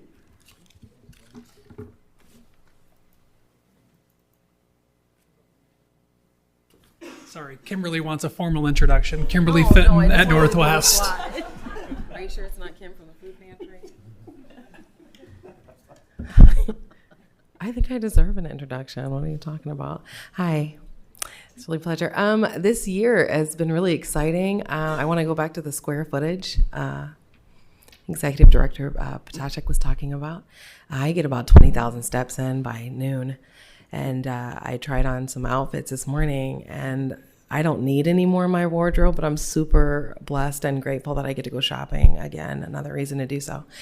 So getting a lot of steps in. I want to talk about transitions. Northwest, one of the goals is that we present and maintain a safe and inclusive environment. So we listened to some feedback from families that were just really worried and on edge about what is it like to send their 6th grader into a building it's massive for them. And so we really thought long and hard about transitions, and I use the term loosely, summer. I haven't experienced that in a couple of years now, but planning with the team, we were talking about ways that we could be creative with transition and also using our community feedback and that HRS level 1 with that feedback and making sure that we have the community in there. So we problem solved. I just want to say that I am extremely blessed. Northwest is blessed with a phenomenal staff. And I can talk about acclimating new staff. The 6th grade edition, it's beyond advantageous. Just the insight that they give and the willingness that they have to roll with the punches. We had a lot of changes from the first day of school being across the street. Shout out to Sherry Proud, Coralville Rec Center, to just the families being understanding as well. And the feedback from those teachers is they don't know that it wasn't smooth, right? So that's really, they just have a positive outlook and they challenge our perspectives and really helping us with that paradigm shift. But they've also brought a different level of culture, just being innovative in how they think and helping to stretch those the capacity, build the capacity of staff to think about ways to do intervention differently, how to go about the day differently, the point of views. And so that's been really awesome. With transitions, we thought about doing a one-way hallway. We thought, how do we navigate almost 1,200 kids during passing time in 4 minutes? And my assistant principal, Erin Baker, had an idea where I was just like, you gotta be kidding me. One way? Okay, let's see. Thank God for classic conditioning. I use that word loosely. Week 2, it was seamless, and we saw a decrease in tardies as well. So when you come to Northwest, you'll see a big green arrow that's LED lit, thanks to Mr. Quinlisk, that tells the kids when they're coming up the stairs. We had a 6th grade stair, a 7th grade stairway, and an 8th grade stairway. And watching our 6th graders panic about being late and how serious they take it, we didn't want to diminish that value. So we looked at things and said, hey, after homeroom, take whatever stairs you want. And it takes so little to get gratitude from them. I feel like I'm a winner every time. Oh, thanks, Principal Finn. You are the best principal ever. And that changes by 4th period, but the next day it's. And then building community. I think my favorite memories so far this year are the parents and guardians who say how nervous they were, and just how we're doing what we're supposed to be doing. The goal of Northwest is that whether you're no matter where you are in the building, no matter who you are in the building, that you receive a consistent experience, that you are seen, that you are valued, and that you feel included. You see yourself somewhere. And so the families giving their feedback about just they didn't know how it would be, and they're happy to be a part of the Northwest family. I think that's one of the things that makes Iowa City so great, is that it's steeped in community. And so that they're not disappointed. I mean, feedback is great, but when you get family feedback and their kids go home and they tell them how their day is, it's worth it. So making those transitions smooth, being deeply reflective about those transitions, listening to staff, because retention is another measure, right? You look at the staff that you retain, the talent that you retain. And whenever there's a transition in buildings, you can see kind of a decrease in staff or a shift in staff. And so our goal is to get as much feedback as possible so that it's community all the way around, in the building, outside of the building, across the street at the rec center, with the people we share space with. And so just super duper grateful this year. And lastly, Michelle Cook at Southeast. Hi, thank you. I do just want to start with a couple thank yous, because we did start with close to 1,300 students, much larger than we expected, and the construction was a problem. And I am super grateful to all the help that I got from the district. I think Chase and Lucas are on speed dial, and they answer every single time I call, and that has been great. As we've tried to acclimate this middle school model, it feels like a ship that we're building while we're on it. But I have really appreciated the flexibility with the district, whether I've had to reach out to Carmen or Kate or anyone to say, this is working, this isn't working. They've been really responsive. So super grateful there as we continue to work through this. Some highlights for us. I actually reached out to my team and just said, hey, what do you think is going well? I am incredibly impressed with my 6th grade staff. I think I have been unbelievably nervous about how the transition is going, especially given that our 6th graders are out in the temporaries and the construction's been a problem, and it's felt chaotic to me, and it doesn't feel chaotic to the kids. They absolutely love it. They think everything is great. But then I'm like, okay, I bet the staff is stressed. And they just keep telling me, this is the smoothest, greatest transition ever, which I don't know why they're saying that, but I believe them because it must be.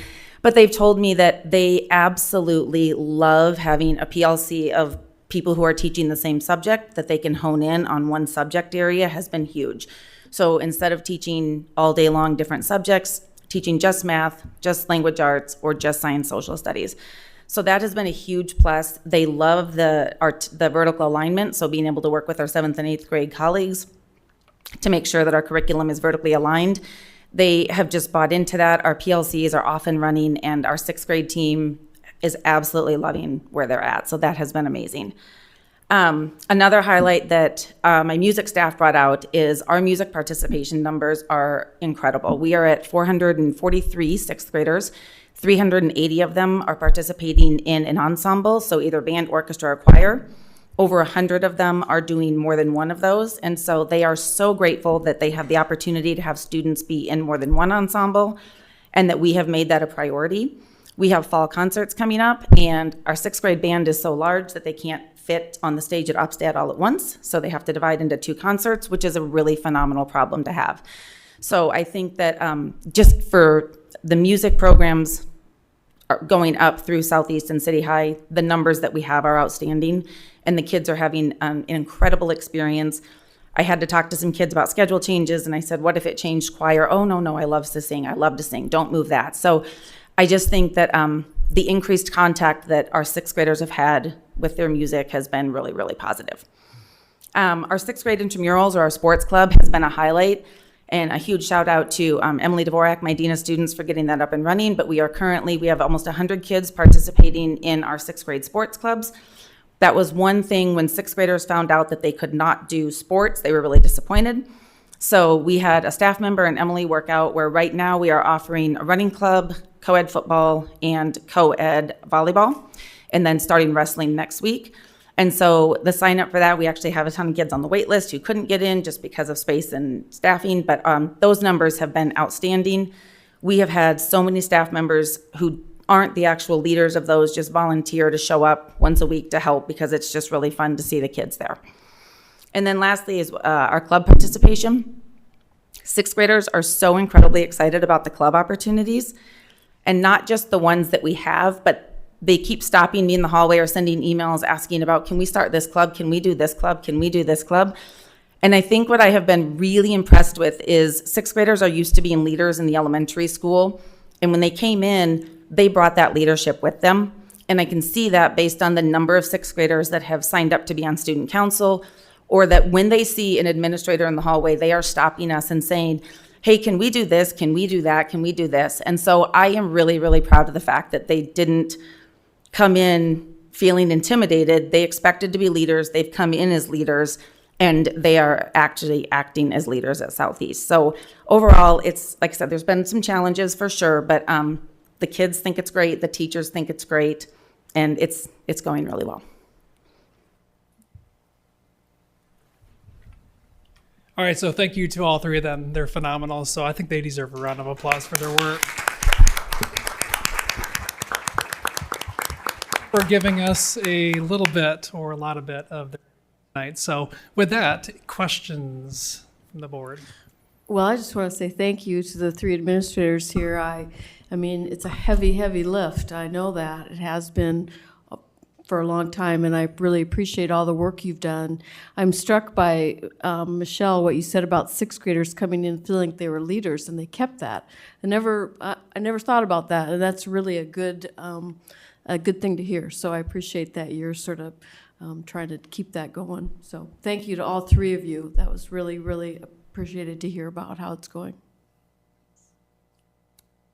It was a really impressive discussion and presentation of what's been the transition in this district to a middle school concept.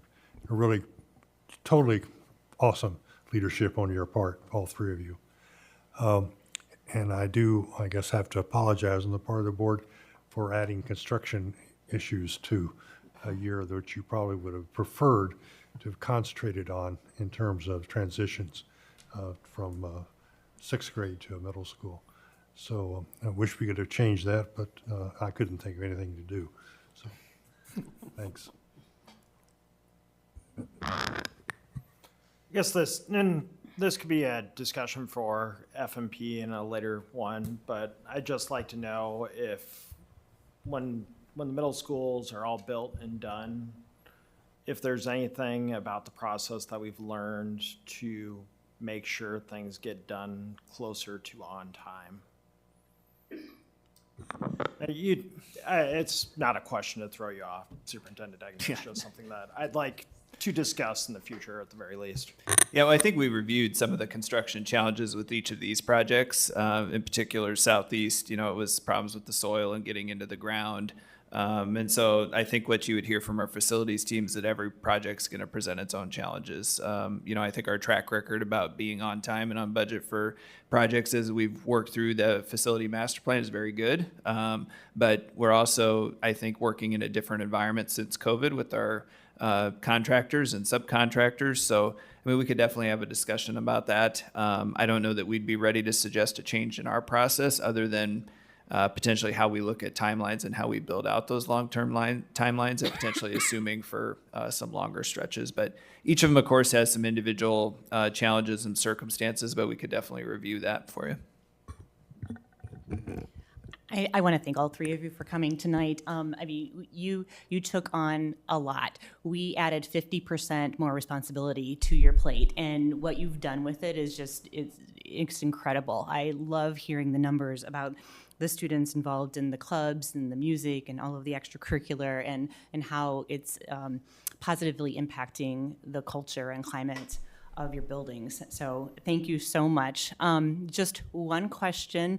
Sorry to put you on the spot, Principal Cook, but I know we've had a lot of questions and concerns about the safety issues around Southeast at time of dismissal. And so here's an opportunity for you to perhaps address the community on some changes that we've done and what we can look for in the future. Mm-hmm. Yeah, so we definitely have a traffic problem, just given where we're located, right there on the corner of First Avenue and Bradford, and it's been that way for a long time. I've been working with the city for actually a number of years on the traffic right in front of Bradford. The problem is that traffic light right there gets traffic backed up. And so they had put, a few years ago, we worked with them, and they put the no stopping, no standing, no parking signs right across so that people would not drop their kids off there, but it was not enforced. When my staff would try to enforce it, it was not met with cooperative results by the parents.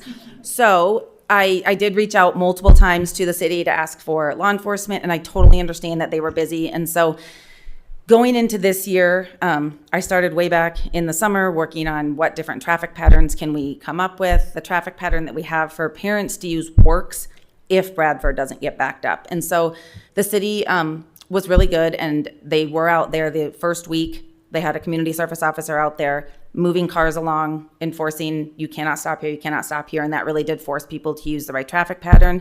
Super grateful to Mercer for allowing us to use their parking lot. We've always encouraged parents to pick up in the Mercer parking lot. You don't have to cross the street, so it's safe for kids to walk over there and get picked up. And then we've added 2 of our staff act as crossing guards at both ends of the drive because we have so many students trying to cross Bradford either to get to the city bus stop or they are walking north to walk home or they get picked up north. And so that has also helped tremendously. It's still not perfect. The city has also they watch the traffic cameras a couple times a week just to see if they need to adjust the signal light there to try to improve the traffic flow. Again, it's still not perfect. We've talked about the possibility of, instead of our entrance off of First Avenue being entrance only, having that be a right turn only, so that some of our traffic that's going to head north could exit onto First Avenue instead of Bradford. The city has concerns with that, but they are willing to get a traffic study done to see if that would be a feasible solution. So I have been really grateful for the partnership with the city on that. Super grateful to my staff that have been willing to act as crossing guards before and after school. I do think that it is better. It's still not perfect. I have an email sitting right now because our after-school events still cause problems because people park everywhere. We're short on parking. And so they block the drive out. So I'm sitting on an email there. But so it's not perfect, but it's definitely gotten considerably better. Thank you. Thanks.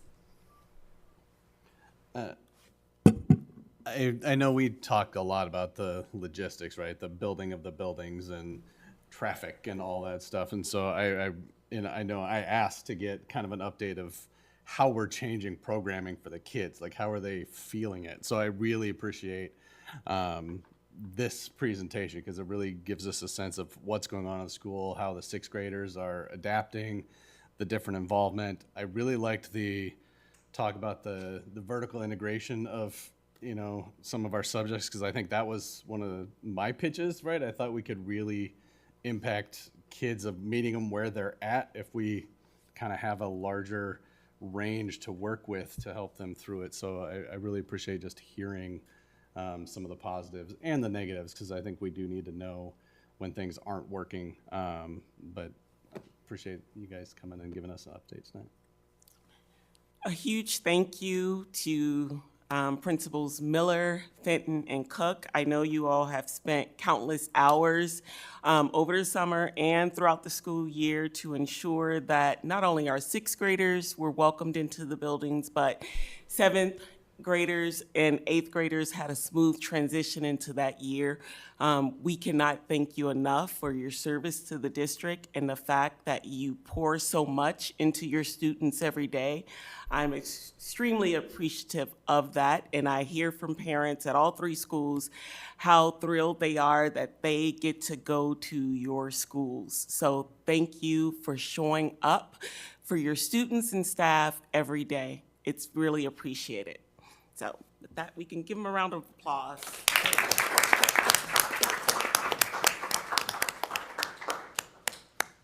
Next up on the agenda is cell phones, technology, and artificial intelligence discussion item. Superintendent Degner, do you want to kick us off? Yeah, and I thought we could try to be brief on this item tonight unless you guys have follow-ups. I was just planning to provide a summary of our last work session. So at our last work session, we discussed the next part of the book. We reviewed survey data from our administrators and teachers about the impact that they're perceiving on cell phones, tech, and AI in the classroom. Since that time, our parent and student survey has been out for distribution, and so we'll be ready to present those results back to you when that window closes here at our next opportunity to talk, that first meeting in October. And then really the takeaway from our last work session was to start to develop a sample consistent policy between our secondary schools. And so Director Potacek's working on that with our secondary principals to try to get some consistency in there.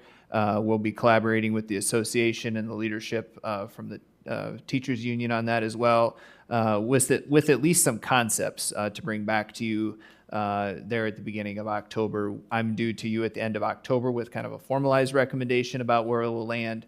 But just looking at time and schedules, we think at least that first meeting in October, we should be able to preview some concepts we feel like would be consistent between our buildings. And there might be some areas we even talk about. These are still some pieces that we're working on with our team and with the association about things we would like to continue conversation on. And then, of course, your feedback into those places where we might be a little bit unsettled or even where we've developed some consistency will be important.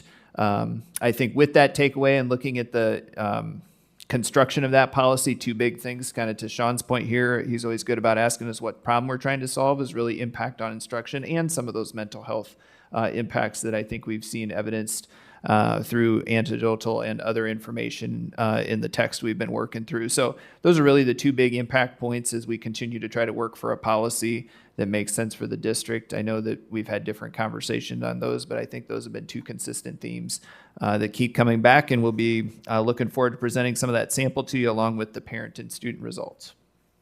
Thank you. Any questions from directors? All right. Hearing none, we will move on to the quarterly financial report. And CFO Kurth is making his way to the podium. I don't know if Superintendent Degner, you need to say anything to open us up. Yeah, well, I'll give him a little lead time to get his presentation pulled up here. I'm kind of excited for Adam because I think he gets to share a piece or two of good news in this report, which hasn't necessarily been our trend on financial presentations here on the regular the last couple of years in the district. But there are a couple of encouraging pieces in there that I'm sure he'll also provide some caution to us about not getting too excited about, but that is potentially better than expected. So Adam's going to deliver that quarterly financial report. He'll also talk about some of the variables we still have in play that I kind of mentioned to the community through our elementary conversation, other things that we still need to get determined to really fully understand our budget picture moving forward, not just what we have here in the quarterly financial report. So Adam, go ahead. Thank you, Superintendent Degner. Good evening, everybody. As Matt said, I do have some actual good news to share tonight, which I feel like since I started in this position a year ago has been rare. So that's a good thing. But also, as was mentioned, I am going to be sharing some pretty important cautionary notes as well. Excuse me. So there's a lot of information in this report. I'm not going to go slide through everything. I'd encourage you and viewers and listeners to take a look at the report that's loaded to board docs. However, I do want to highlight a few key items. One that I want to draw attention to is down here on, sorry, this is the one I meant to jump into. Down here on page 4. So this is a little bit hard to read on the monitors, and I apologize for that. The font gets pretty small on this slide. But this is general fund revenue by month. And one of the things, so you have the prior year in this top table, and then the current year, which in this case is fiscal year 24, which ended June 30th of 2024. One of the things that I do want to highlight is this revenue total. So our revenues are down from last year. Last year we were at about $210.3 million. This year, $206.5 million. We're down, but we expected to be down even more. And so that's one of the things that I had shared with you as it related to the end of federal COVID funding. And as we approached kind of what we were calling the ESSER cliff, that a lot of school districts will actually approach this year. We were sort of a year early in that regard. We saw a massive reduction in our federal funding. We expected, though, and you can see that budgeted amount, we expected our revenues to be down a little bit over $10 million. In reality, we were down about $4 million. And that was really boosted by a number of factors, some of which, we started to anticipate late in the year, some of which we really didn't necessarily. Things like increase in Medicaid revenues. So that's something where we changed how we staff our Medicaid process, and our claims process became much more efficient, I think more effective. I think we even still have room to grow, and the team's already working to do that. But that's an area where we saw our revenues increase by over $1 million. There are other factors that I would consider a little bit more one-time, things like interest revenues last year. Interest rates have been very high, and we are able to, in a limited fashion, invest general fund resources that we have, which is detailed on the cash and investment slide later on in the presentation. And that's something where we really did benefit from having those higher interest rates and being able to generate about $600,000 more in interest revenue than we had budgeted earlier on in the year. So we saw some areas where we were able to generate more funding than we expected. We saw other areas, and one of them I would point to would be federal title funds. So historically, our utilization in a year for federal title funds, which is Title I, Title II, Title IV, primarily, has been about 92%. So what we have available, we spend about 92%, we carry over about 8%. Last year, we utilized over 99% of our federal funds. The good thing about that is that it boosted our miscellaneous income through claiming those funds, boosted our spending authority. So that's a good thing. And that's what we planned to do, although we didn't plan to get quite that high. That was actually more efficient, I would say, than what we expected to be able to achieve there. The drawback to that is that we have fewer carryover dollars coming into this year, right? And so that's one where ultimately the boost for fiscal year 24 is going to have some negative impact on fiscal year 25. And there are a handful of situations where we have that type of thing when it comes to certain programs where carryover amounts are allowed, whether those are federal programs like title funds, or whether those are programs like our TQ professional development funding, our teacher leadership and compensation TLC funding, where we get funds from the state, we can carry those over year to year. Historically, we've had some substantial carryover amounts. Coming into fiscal year 25, we have nothing, and that's what we plan to do, but at the same time, just something to bear in mind. As I go down to page 5 here, I'm not going to dig into the numbers. One thing I want to highlight, I actually highlighted at the last quarterly financial report as well, but you can kind of see that the trend did maintain. Last year, we had to do mid-year budget cuts, as you are all well aware. Many in the public are aware, and mid-year cuts are by far the most painful reductions that you can make. On this chart for prior year versus current year expenditures by month, I'm colorblind, but I think it's blue. The top line there is the prior year, and then what may or may not be orange is the current year, fiscal year 24. And again, and this is something I kind of highlighted last time, but I'll zoom in a little bit. But you can see in January was when we really implemented those mid-year cuts, and you can see the divergence where those two lines are really right together, and then you start to see them diverge in January due in large part to those mid-year reductions.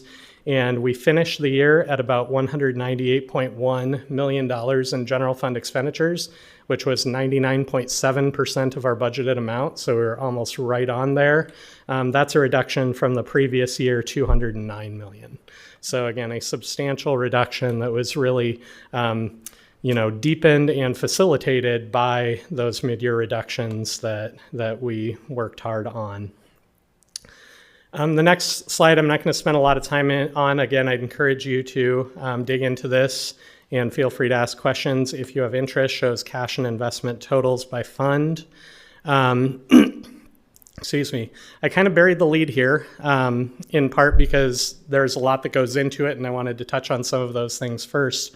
But this slide is a printout directly from a report available through the Iowa Department of Management. Excuse me. That is used to calculate our unspent authorized balance.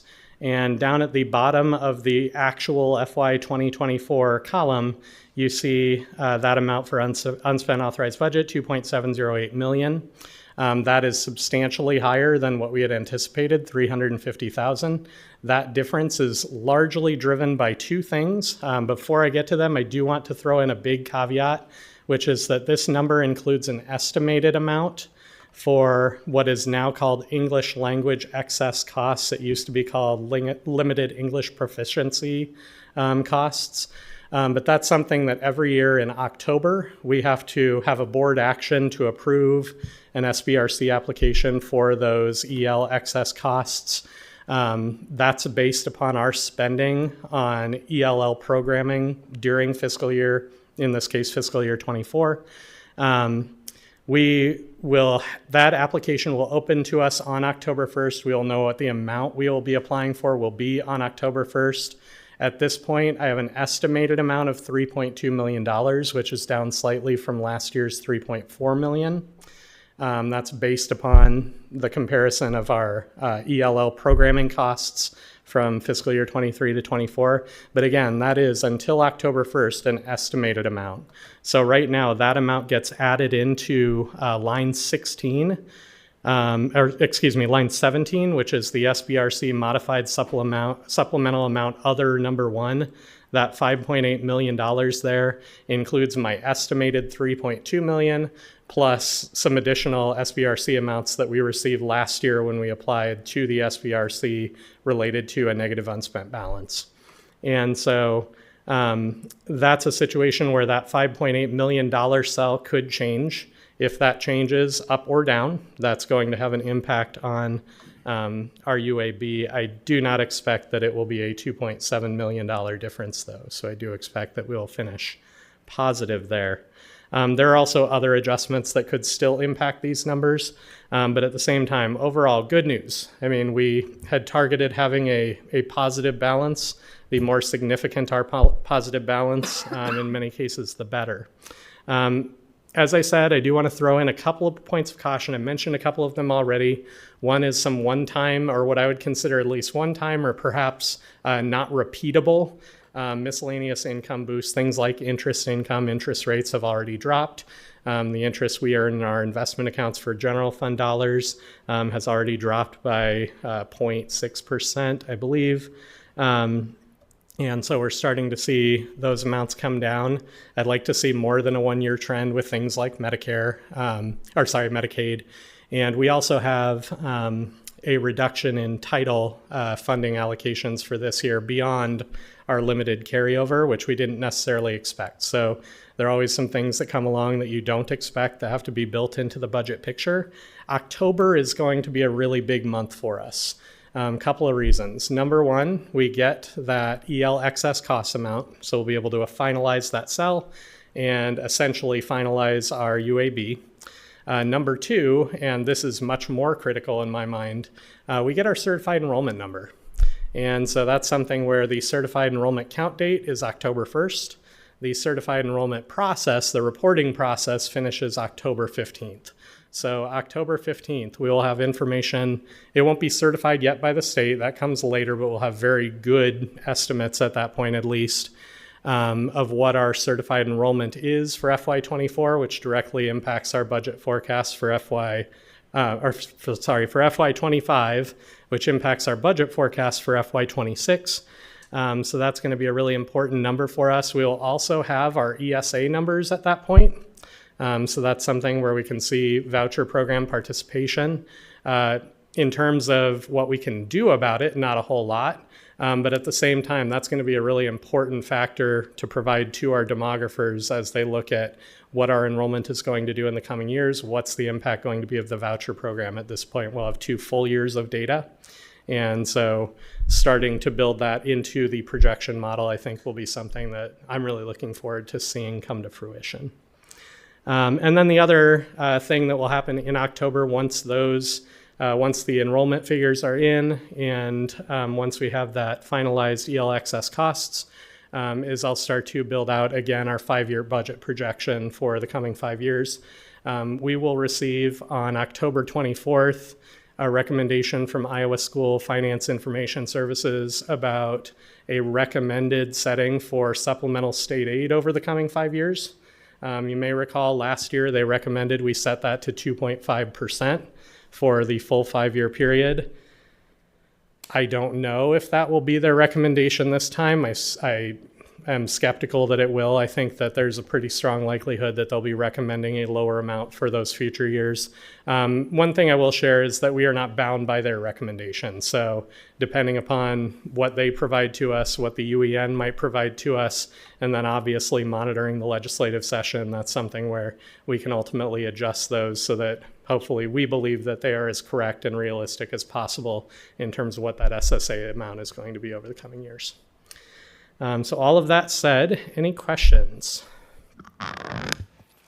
For you talked about the vouchers and the demographers report. Do we have any idea of the location of the students that are using them to build into the model, or is it just an overall? Not really. When we get information about students who are participating in the ESA program, we do get state ID numbers. And so if a student has been enrolled in the district, we can potentially see where they lived the last time they were enrolled in the district. So we do have some limited ability to see geographic area participation in that way, but it's very limited because any student on ESA who's never been enrolled with us, we have absolutely no idea where that student lives. And even the ones who have been enrolled with us previously, there's no guarantee that they still reside in the same place. Any additional questions from directors? Just a quick question, and the answer probably doesn't really matter, but I was just curious how they come up with the recommendation for the SSA.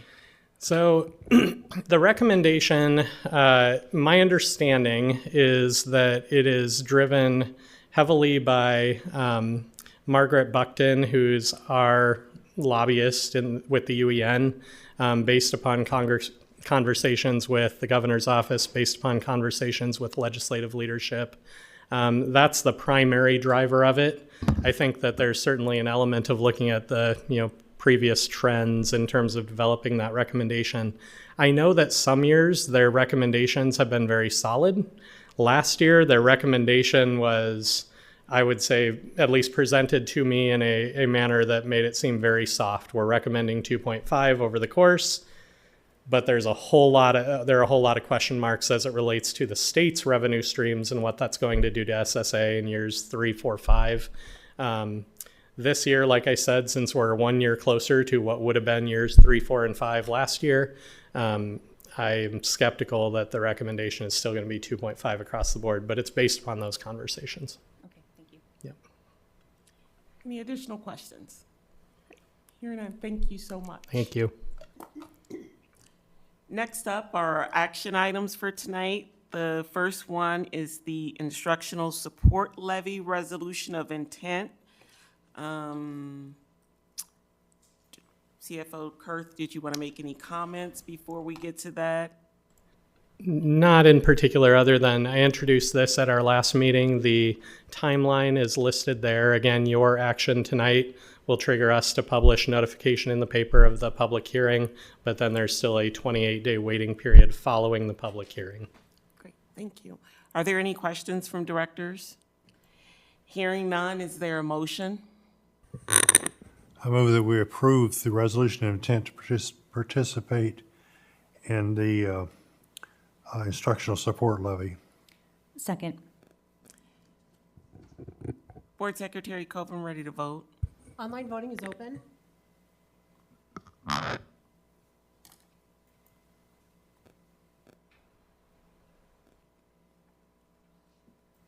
All votes have been cast and the motion carries with all directors voting in favor. Thank you. Next up is approval for our policy primers 501.9 and 501.9R1. Are there any comments from directors, questions? Okay, hearing none, is there a motion? I move that we approve policy primers 501.9, chronic absenteeism and truancy, and 501.9R1, chronic absenteeism and truancy regulation. Second. Board Secretary Copeland, ready to vote? Online voting is open.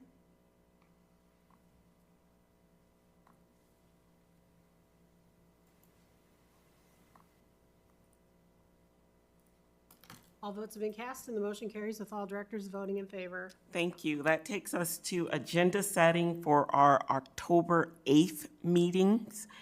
The first one would be the Operations Committee meeting that would start at 5 o'clock. Superintendent Degner, what would? Were we climate action? Is that what we had talked about? it. I think that's what should be Okay. listed there, yeah. Great. And then it would be followed by our regularly scheduled meeting, which would be at 6 o'clock. Our normal regularly standing items are listed, but we would have the Ombuds annual report, follow up on the cell phones, and anything else. I was looking at the parking lot items and I did not see anything for that meeting. All right. Try to scan it here quick, President Malone, if you want to give me just a second to make sure. The only thing might be, and I guess I won't promise or commit the team yet to this yet, but you might have noticed my safety security message that went out to the community this afternoon. Depending on how things trend over the next couple of days, it might do as well just to have a conversation or discussion, even if it's an intro one, about that based on just kind of the frequency of things that have been occurring recently. So maybe we could put a question mark by that and see if we'd be ready to present anything there, but it might just be helpful to have more of a conversation too. So a placeholder for that one, please. That will be great. All right. And that takes us to the end, but as a reminder, we have a work session right after this meeting. So is there a motion to adjourn? I make motion to adjourn. Second. All those in favor? Aye. Motion approved. Thank you, everyone. Have a good night. We'll start back up at 8:30. Is that enough time for folks? All right.